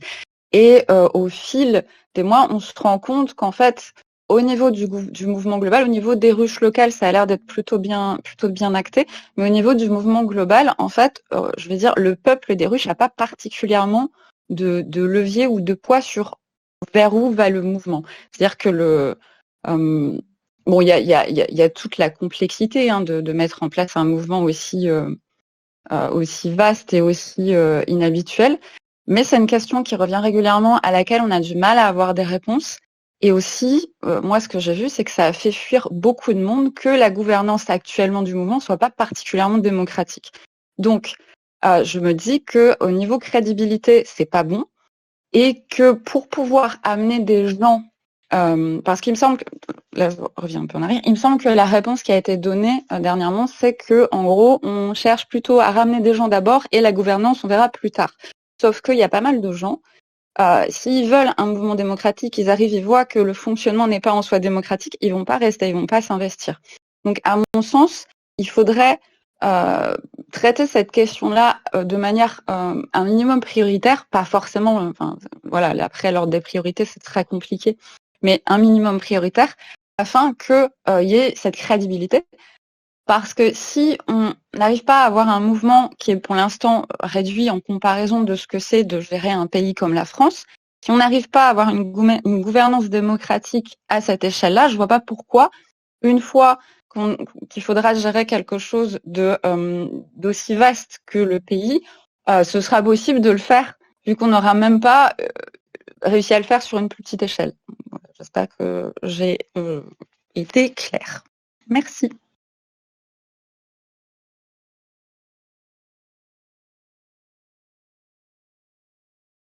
Bonsoir à tous. Merci à tous les intervenants et puis à tous ceux qui ont fait un travail énorme.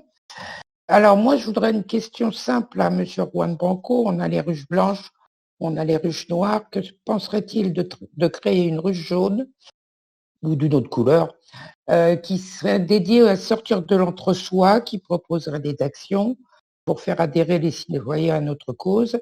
Moi, je fais moi-même régulièrement sur les marchés des micro-trottoirs. Connaissez-vous la ruche? Devenez une abeille, en distribuant des petits flyers très simples. Je participe à des manifs, j'en profite toujours pour avoir une pancarte, rejoignez la ruche. J'ai rencontré mon maire avec le programme. Bon, ben, je vais le revoir une deuxième fois avec la dernière version auquel j'ai souligné ce que l'on peut apporter. Et cette ruche donc serait dédiée à toutes ces petites actions pour trouver de nouveaux adhérents à notre cause. et ça serait relayé par les référents de chaque département. Voilà, c'est tout. Merci. Merci à tous les trois pour vos questions. Je continue avec une deuxième salve de personnes, pardon. Donc on va faire dans cet ordre-là Termi 24, Pèlerin 22 et Benjamin Coquet.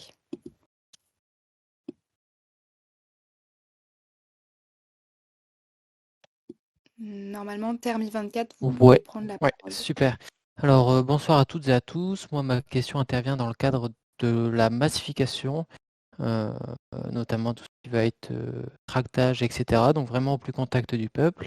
Et la question est la suivante. Quels sont les moyens de protection de l'image et du groupe en lui-même que nous représentons lors de notre communication afin de ne pas être assimilés en partie ou uniquement à un groupuscule extrême dans ses idées, ses actions, ou à un certain danger pour la population elle-même qui décrédibiliserait notre discours au même titre qu'une idée, je prends l'exemple du PCF qui chercherait à attirer des membres à qui on renverrait une phrase du style « ici ce n'est pas et insérer un nom de pays communiste ou adhérent à des idées telles quelles et qui décrédibiliserait constamment le mouvement.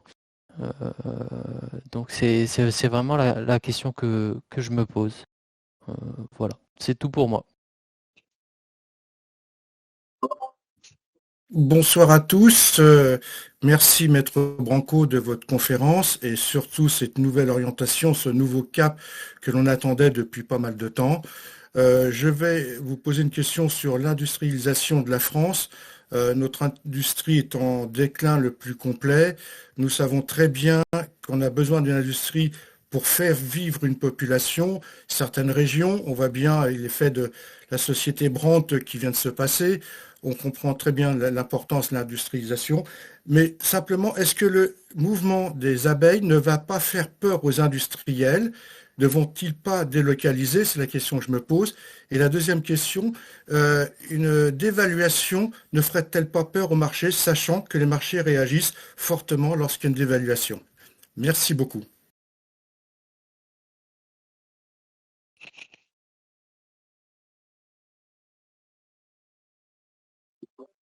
Benjamin Coquet, normalement, vous devriez pouvoir prendre la parole, mais votre micro est désactivé. Ah, vous m'entendez? C'est bon. Ah oui. Je suis en train de développer de concevoir un outil de souveraineté, je dirais, pour la formation pratique des enseignants. Et je ne sais pas si vous avez vu la proposition citoyenne. Et en fait, je pourrais en parler pendant des heures, mais ma question, je pourrais poser 1000 questions, mais ma question, c'est ça. Est-ce que vous l'avez vu passer? Qu'est-ce que vous pensez de chanter la hiérarchie de la pédagogie, de court-circuiter? Il me semble qu'en fait, les formations proposées aux enseignants en général, qui sont déterminées par les rectorats, sont nulles, qu'elles n'aboutissent à qu'elles sont excessivement théoriques en général et débouchent jamais sur des pratiques. Et il me semble que c'est ça le problème aujourd'hui dans l'éducation nationale. Il y a une aporie scolaire, une aporie de pratique des enseignants. Il y a des conditions salariales, c'est vrai, qui sont pas forcément géniales, mais je crois que le gros problème, la grosse souffrance des profs, c'est là que ça commence. C'est dans l'aporie de pratique. Et il me semble qu'il y a un conformisme logique qui domine, un hiérarchisme qui continue à s'imposer à la formation pédagogique et qui fait croire aux profs à la fois que avoir été élève de cette même scolastique, ça suffit pour être un bon prof, alors que c'est faux, que ça marche pas. Et les coincer dans une espèce de honte et à la fois la culpabilité de ne pas réussir à être autosuffisant. Et Enfin, il y a vraiment un énorme problème à ce niveau-là. Il me semble que les partis politiques qu'on voit en liste ne le voient absolument pas, parce qu'ils sont d'ailleurs structurés mentalement sur le même modèle hiérarchique. Et de ce que j'en vois dans les médias et de tout ce que j'ai entendu depuis je ne sais quelle campagne présidentielle d'ailleurs, il y a juste une alternative qui se pose à eux entre soit des martingales budgétaires plutôt syndicalistes ou plutôt libertariennes. Par exemple, on va mettre en place le chèque scolaire comme un coup de pied dans la fourmilière parce que les profs sont soi-disant des feignants. Et donc, en leur mettant un coup de pression, un coup de concurrence, ça va les relancer. C'est pas vrai. Ça, c'est se méprendre sur la nature du problème, qui est une aporie de pratique, à mon avis. Et c'est soit ça, soit des martingales budgétaires de divers ordres et de divers partis, de diverses tendances politiques, soit carrément la technique du bouc émissaire. Et là, je voudrais revenir sur l'intervention de quelqu'un qui a, à mon avis, un peu trollé les dernières causeries, qui voulait accoupler quasiment, Juan Branco, excusez-moi de le dire comme ça, avec Jean-Paul Brigelli. Je suis désolé, mais là, je m'insurge complètement parce que Jean-Paul Brigelli, ça fait 2 fois que je le repère dans les médias en train d'insinuer, dans un premier temps, le laisser dire par une journaliste et apparemment en train de le dire lui-même, que l'échec de l'école serait dû aux enfants d'immigrés. Ça commence à bien faire. Moi, je ne sais pas si Jean-Paul Brigelli s'est enseigné aux enfants d'immigrés, mais moi, oui. On m'a transmis des pratiques qui sont merveilleuses, franchement, qui existent et qui, justement, arrivent à passer outre ce que le rationalisme a fait de l'enseignement littéraire, précisément, en l'occurrence. Et ça fait 11 ans que je vois que ces pratiques ne circulent pas, donc je sais d'expérience que la formation pratique des enseignants est écrasée par le hiérarchisme qui continue à vouloir tout piloter. Donc voilà, je propose la création je suis en train de concevoir un outil qui est une sorte de mythique des profs, ou un réseau social en fait, où des profs qui le voudraient pourraient se déterminer comme formateurs et qui pourrait permettre aux autres profs de se connecter, d'aller chercher directement leur formateur en fonction de ce qui est proposé dans leur fiche et ainsi de retrouver une souveraineté dans leur propre formation et pourquoi pas connecter l'efficience de ça avec l'avancement de l'indice de rémunération. Ça, il me semble que si un prof sait former d'autres ou être formé et ensuite transmettre à son tour des pratiques vraiment efficaces, ça doit compter dans sa rémunération. Donc voilà, je ne sais pas si vous avez vu passer cette proposition, mais je l'ai pour l'instant plutôt gribouillée que développée et je suis en train de pondre un peu de lecture pour la situer.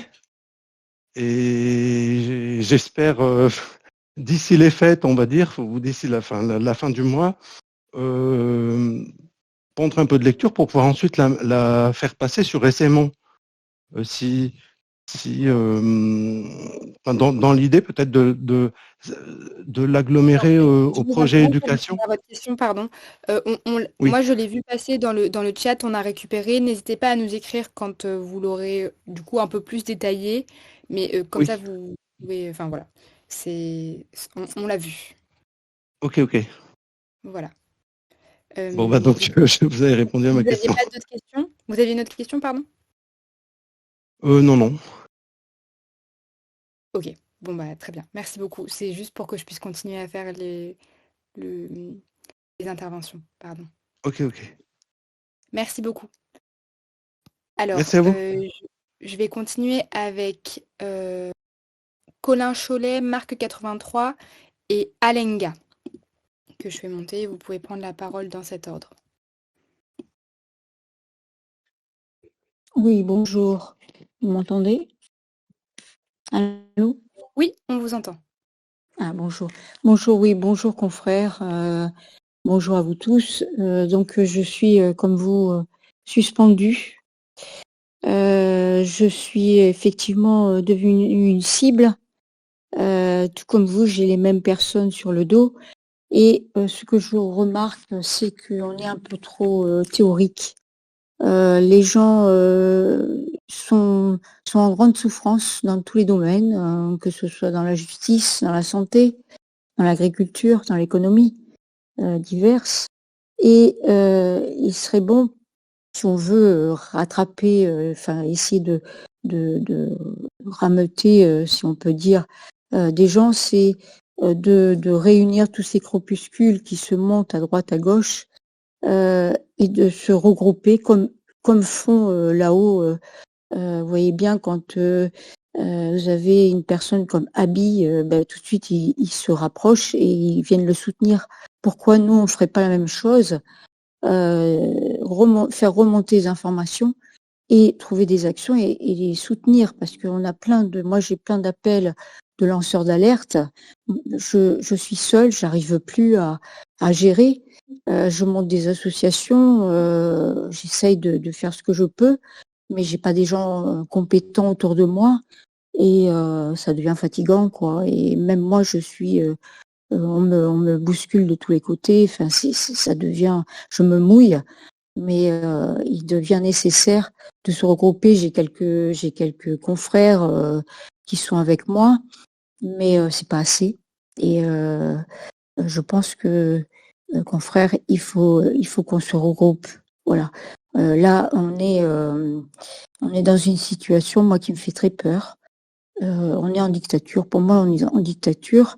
Je vois des situations où on met les gens en unité psychiatrique, en voiture en voilà, pour un oui ou pour un non, ou en prison, pour des raisons totalement futiles. Je suis réellement affolée de ce qui se passe en France. Et des fois, je me dis, il faut que je me sauve et que j'aille. J'ai tous les critères pour être en asile politique, mais je ne peux pas abandonner mes clients. Je ne peux pas les défendre actuellement, mais je les défends dans le cadre d'associations. Mais j'ai besoin de soutien. J'ai réellement besoin de soutien. Voilà, c'est tout ce que je pouvais dire.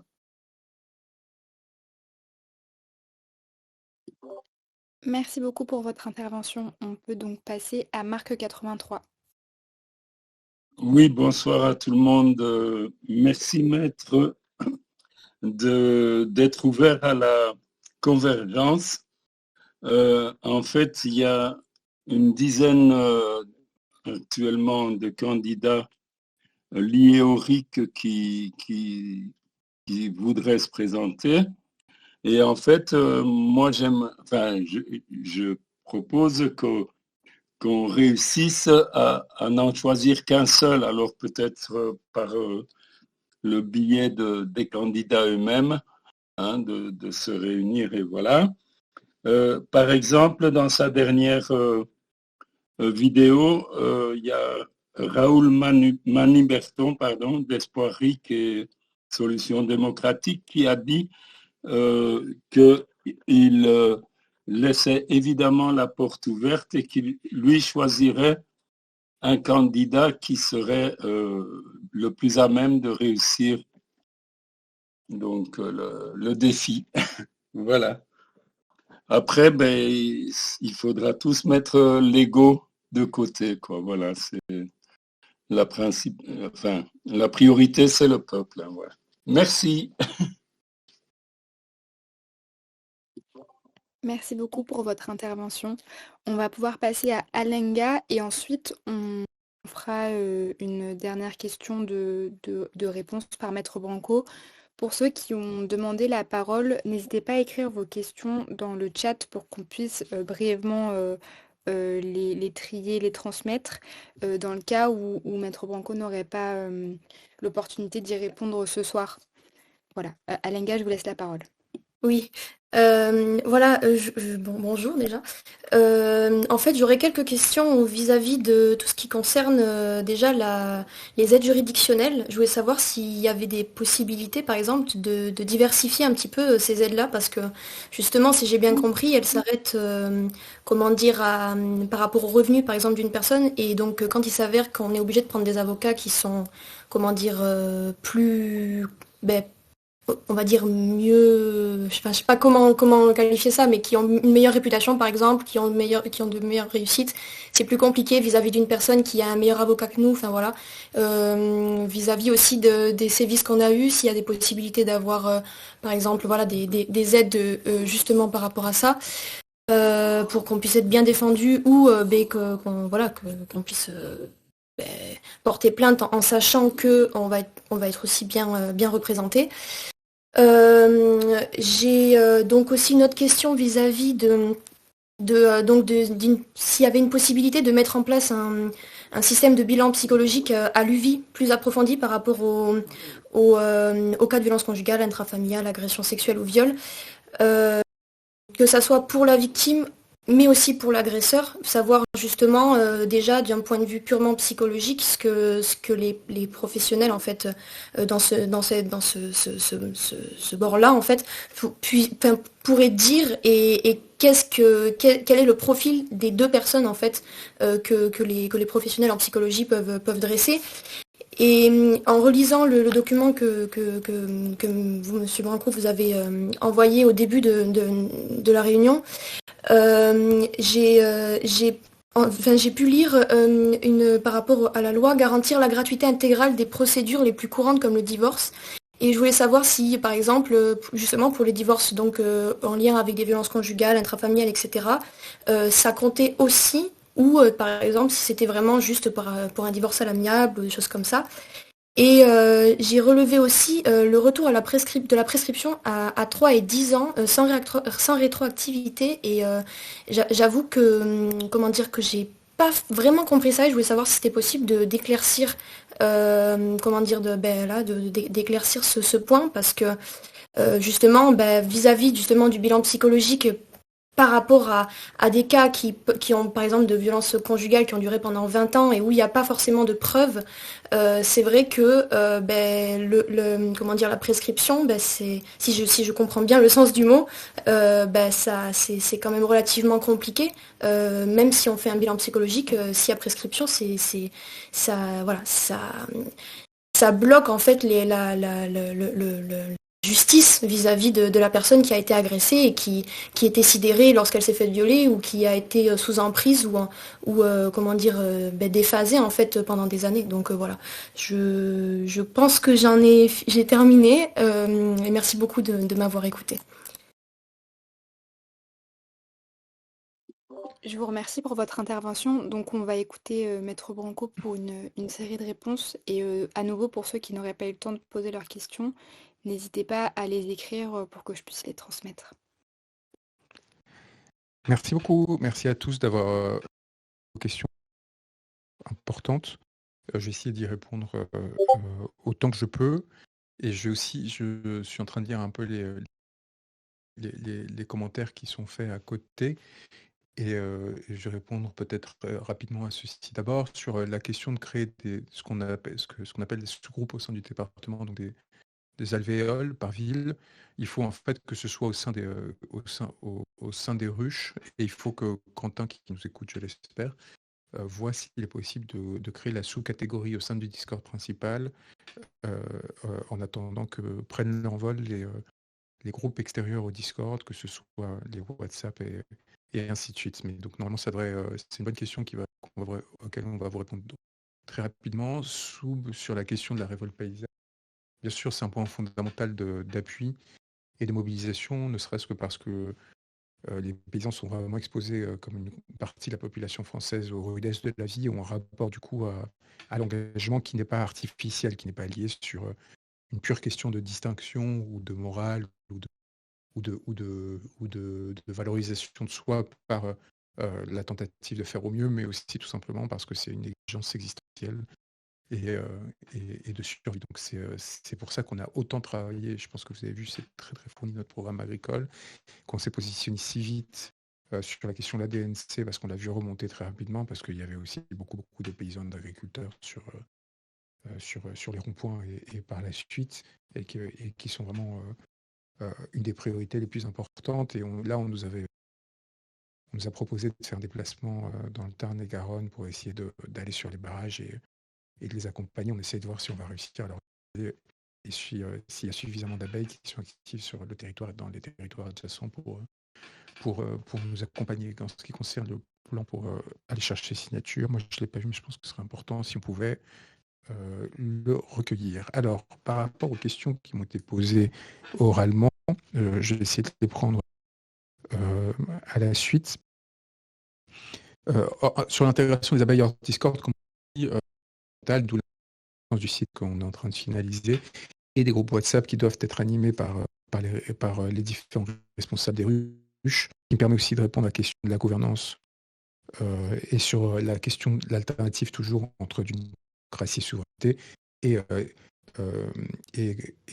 identité de forme entre gouvernance à l'échelle d'un peuple et à l'échelle d'un collectif qui est en train de se structurer et qui a vocation de permettre à ce peuple de retrouver les identités. Moi, je ne suis pas du tout d'accord avec la prétention qui consisterait à dire qu'il faut se comporter comme un mini-État, parce que dans ce cas-là, il faudrait qu'on qu'on ait des gens qui sont payés pour agir à notre service, entre guillemets, au service du collectif, d'appliquer des décisions. Or là, on est obligé de tout faire nous-mêmes, et comme on est obligé de tout faire nous-mêmes, eh bien, il faut que, quelque part, les conseilleurs soient payeurs, et que celui qui ait une responsabilité donnée, eh bien, soit, et par ailleurs, les actions qui permettent d'agir immédiatement.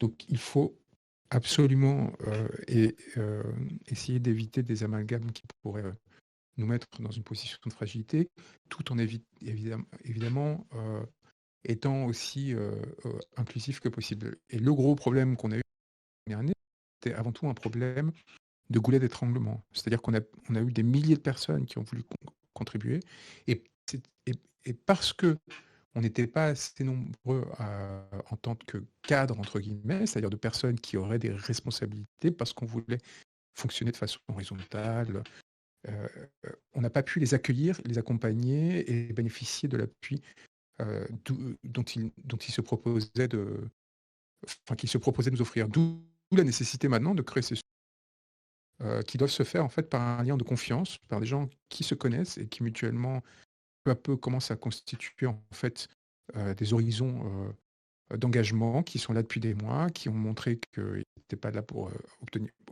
accaparer ou occuper des fonctions, qui sont là parce qu'ils sont pas là parce qu'ils sont amis de quelqu'un ou pas amis de quelqu'un, mais qui ont démontré en fait leur efficacité et qui en fait vont permettre d'encadrer un peu la naissance et l'émergence de ce mouvement. Et donc ça, c'est fondamental que d'abord on remplisse en fait quelque part tous les espaces vides qu'on a dans ce mouvement, et peu à peu comme ça qu'on grandisse avec ces dynamiques collectives. Et je pense que pour finir de répondre à cette question, le guide des ruches là qu'on est en train de finaliser va donner des instruments clairs de gouvernance qui permettront à chacun ensuite de déterminer quelle est la place qu'il souhaite occuper dans notre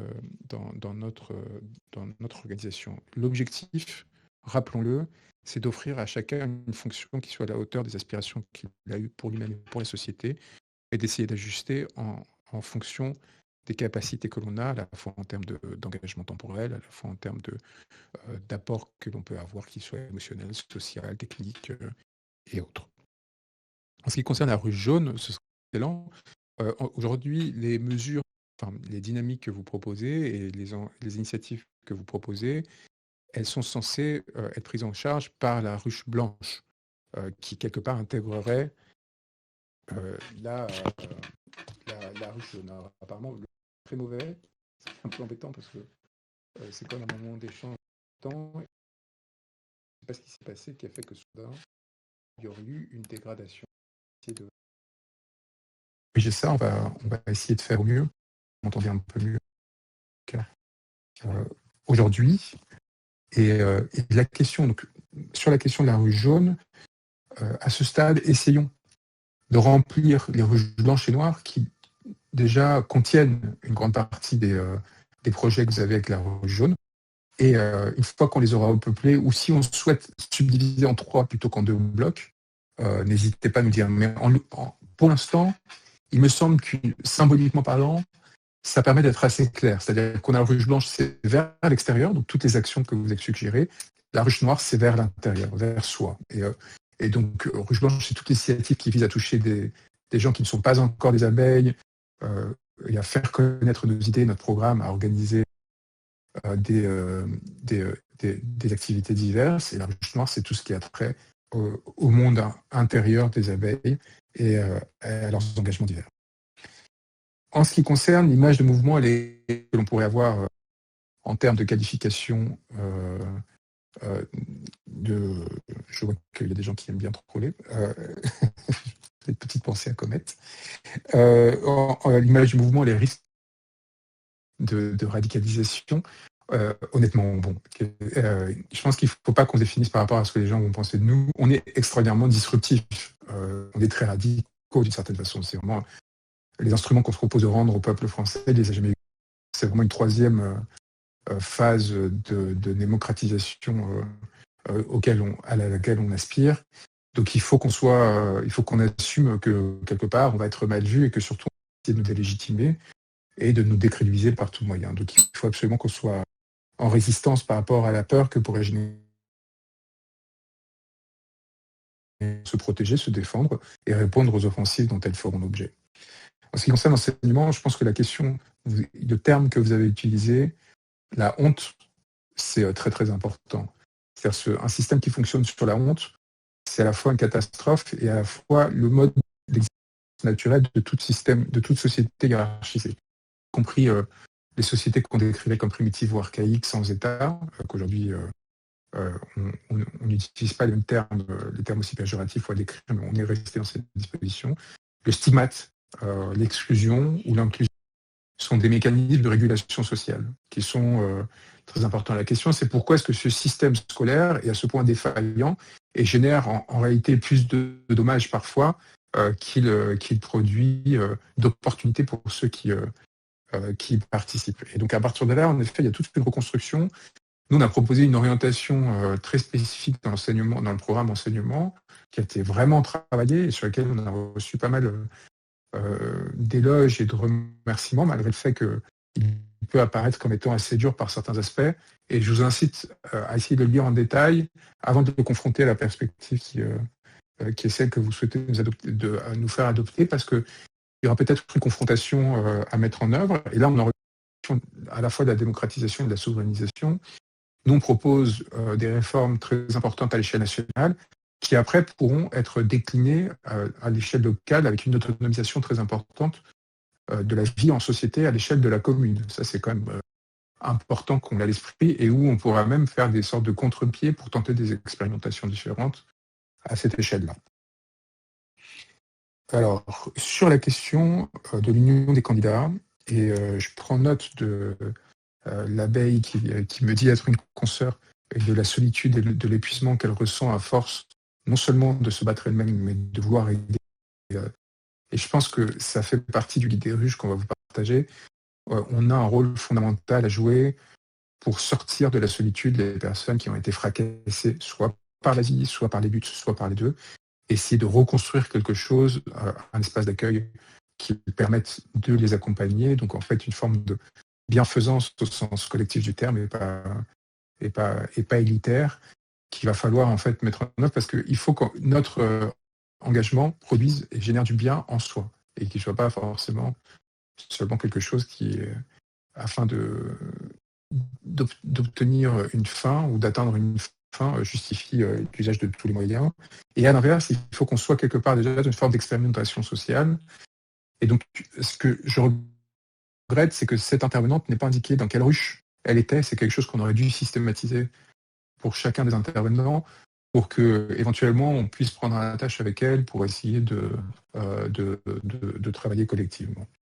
En ce qui concerne l'union des candidats, c'est un peu, vous savez, une sorte de débat interne permanent dans lequel on ne cherche qu'une chose, c'est en réalité nous décaler de l'objectif principal. On a des idées, on a une méthode qui nous sont très propres, on va aller jusqu'à l'endroit où ceux qui composent ce mouvement souhaiteront qu'on aille. Et si c'est la présidence de la République, ce sera la présidence de la République, et si ça s'arrête avant, ce sera. Mais ces histoires de combinatoire, de nécessité de s'allier à d'autres formations, microcosmes, construction sociale, perçues ou imposées comme impératifs, ressemblent beaucoup quand même, vous l'admettrez, à tous les débats qu'il y a eu toujours, par exemple, sur l'union des gauches, ou maintenant l'union des droites. Et en fait, tout ça nous pollue l'esprit. Et on a une mission, on a une obligation, on a déjà des impératifs fondamentaux qui sont tout simplement de s'assurer de donner suffisamment de puissance à notre mouvement et à ses idées, et qui sont différentes, qui sont très spécifiques, qui sont particulières, qui parfois ont des points communs, mais qui font qu'on n'a pas de temps à perdre aujourd'hui avec des questions de tactique, de stratégie électorale, partisane, ou qui perdent tout le monde, et qu'on doit écarter vraiment d'un revers de main. Il faut rester ouvert à tout le monde, dialoguer avec tout le monde, mais il ne faut pas avoir peur de la diversité, de la multiplication initiative, c'est plutôt un signe de richesse, et tout simplement, à la fin, on verra laquelle est en position de produire un changement d'un point de vue institutionnel, ce qui ne voudra pas forcément dire que ce soit la meilleure en soi, mais simplement qu'à un moment donné, ce sera celle qui aura aggloméré le plus de force. Et si on essaye d'étouffer à l'inverse toutes les dynamiques existantes parallèles, en essayant de toutes les regrouper, y compris malgré des différences d'appréciation, d'approche, d'expérience de vie, je pense qu'on se tirera une balle dans le pied. C'est mon opinion, évidemment, on peut continuer à en discuter. Et en ce qui concerne la dernière question qui touche à de très grands sujets, vous noterez qu'une des propositions qu'on faisait, c'était l'éventualité de supprimer la fonction d'avocat. Non pas que je sois masochiste, mais c'était quelque chose qui avait été appliqué par la Révolution française et qui cherchait de façon la plus radicale possible à abattre les inégalités d'accès à la justice. Parce qu'aujourd'hui, en réalité, on a certes des magistrats indépendants au siège, mais ceux-ci, d'une part, évidemment, sont tous des conditionnements sociaux qui les rendent discriminants, diverses selon les affaires et les conditions dans lesquelles ils jugent. On a un procureur qui, lui, a un féodé à un gouvernement qui, à chaque fois moins, est extrait de la volonté populaire. C'est le cas aujourd'hui où, en réalité, il n'y a aucun lien entre ce gouvernement et le vote de Français aux dernières élections nationales en juin 2024. Et a fortiori, on a un autre facteur d'inégalité supplémentaire qui sont donc ces avocats. Donc, en effet, vous avez raison, partiellement en tout cas. Selon il y a la question de l'argent, mais il y a aussi la question de la connaissance du monde judiciaire et de la capacité à se sentir en mesure de son avocat régulièrement pour qu'il s'occupe de nous, de l'intérêt qu'il va porter à notre affaire parce qu'il va s'identifier plus ou moins à nous, et évidemment du temps qu'il va pouvoir y accorder aussi selon ses capacités économiques. Et donc tout cela produit des effets structurels, et donc on voulait d'une part, en fait on essaye de lutter de 1000 façons différentes. Il y a beaucoup de propositions sur les avocats qui vont de la proposition maximaliste que je vous décrivais, qui est en gros de créer un pôle de défense publique exclusif, mais dont vous imaginez bien à quel point elle amènerait à une révolution. Je pense qu'on réussirait à transformer la classe la plus bourgeoise de la société en la plus révolutionnaire en France, qui serait très intéressant, mais il faudrait qu'on tienne le choc, à des propositions intermédiaires qu'on a intégrées qui visent à atténuer tous ces effets au maximum et qui, combinées à l'élection des juges, permettraient de s'assurer qu'en réalité, il n'y ait pas du tout un traitement judiciaire aussi aberrant tel qu'on le connaît aujourd'hui. Et parmi celles-ci, vous l'avez mentionné, je vous remercie de nous avoir lu en détail, il y a la question de la prise en charge intégrale des frais de divorce qui toucherait évidemment toute forme de divorce, puisque en réalité, là où elle est le plus importante, c'est justement pour les situations dans lesquelles les personnes, et en particulier les femmes, se retrouvent en position de vulnérabilité, comme en cas de violence structurelle. Sur la question de la... et ça me permet de répondre à la question du féminisme de Famal, parce que là, j'ai donné une idée un peu générale sur ce que je considérais être une erreur qui a été commise par un certain front dans son appréciation des données d'un problème, donc quand on parle de la question du féminisme. Mais ça, c'est pas facile à faire, mais disons, c'est une partie du jugement intellectuel. Nous, ce qui nous intéresse en tant que mouvement, c'est quelles sont les réponses pragmatiques qu'on peut apporter à une situation importante. Et en fait, il faut refondre de la tête, du grenier jusqu'au soubassement des fondations de ce système qui est parfaitement vérolé, la question du traitement judiciaire en général, d'où la question dont je vous parlais d'élection des juges dans toutes les affaires, mais aussi de la question en particulier des violences contre les enfants, sexuelles, conjugales, puisqu'elles ont tout un point commun, c'est de prendre appui sur une asymétrie dans nos rapports liée à la puissance physique notamment, et donc il y a la peur que celle-ci peut générer. Et donc sur ces questions, on a des dizaines de propositions en réalité que je ne vais pas avoir le temps de vous détailler, mais qui partent par exemple d'une refonte complète de l'expertise qui est aujourd'hui complètement absurde, jusqu'à notamment cette réforme de la prescription dont on parlait, pour une raison très simple, et là qui touche un autre point philosophique, et en ce qui concerne les questions pragmatiques dont je vous parlais, je vous renvoie à la partie justice de notre programme qui est très détaillée. Mais sur la question spécifique de la prescription, il y a 2 éléments. La société doit sortir du fétichisme de la justice en tant qu'institution, de l'institution judiciaire, qui serait un vecteur de vérité et de règlement de l'ensemble des conflits latents au sein de celle-ci. La justice, par définition, et pardonnez-moi, j'utilise des termes clivants, est une justice bourgeoise, est une justice des classes dominantes et qui n'est pas, par structure, faite pour répondre aux attentes de la majorité. Elle est faite pour maintenir l'ordre. Or, nous, en tant que bons citoyens, en tant que personnes qui avons été formées pour être normées, justement, pour respecter les règles, on a fini par intégrer, et l'école y a beaucoup contribué, l'idée que la justice serait le lieu où on fait la vérité sur les choses. C'est tout sauf le cas. Et l'affaire Habitant, d'ailleurs, est la meilleure démonstration de cet état de fait. Donc nous, dans l'institution judiciaire, cesse d'être le vecteur d'injustice et d'inégalité et de violence qu'elle est aujourd'hui. Parce que c'est ça le paradoxe, c'est qu'on est face à une institution qui génère de la violence au lieu de les réduire. Premier point. Mais de l'autre, nous, il faut qu'on sorte, et ça c'est une question de formation, de cette croyance qui ferait que la justice serait celle qui... Cette institution serait, qui est quand même une des plus pauvres en général, et en particulier en France. On est, je pense, le 26e pays de l'OCDE en termes de budget pour la justice, sur 35. C'est une institution qui n'est pas capable de tout régler et qui, au contraire, doit nous apparaître comme menaçante parce que très prône à la génération d'injustice et à fracasser des vies qui ne devraient pas l'être. Et le retour des délais de prescription à ceux qui existaient auparavant et avant que nos responsables politiques deviennent des sortes de propagandistes populistes qui se déchargent de leur irresponsabilité, qui se déchargent de leur incapacité à traiter les problèmes de la société, de l'augmentation des violences en sein de celle-ci, sur des juges dont ils savent parfaitement qu'ils n'ont pas les moyens de la traiter, si ce n'est en envoyant de plus en plus de personnes, donc pas un nombre important d'innocents en prison.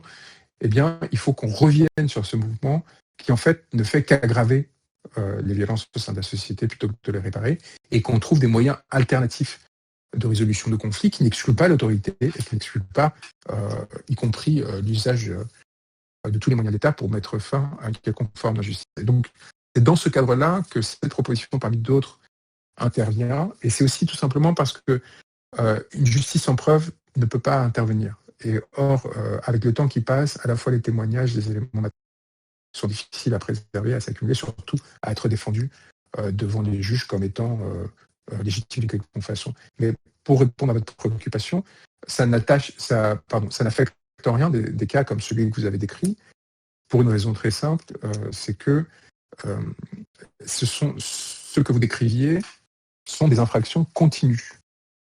C'est-à-dire que ce sont des infractions qui, à un moment donné, prennent la prescription prennent comme point de départ de la prescription le dernier acte qui a été commis.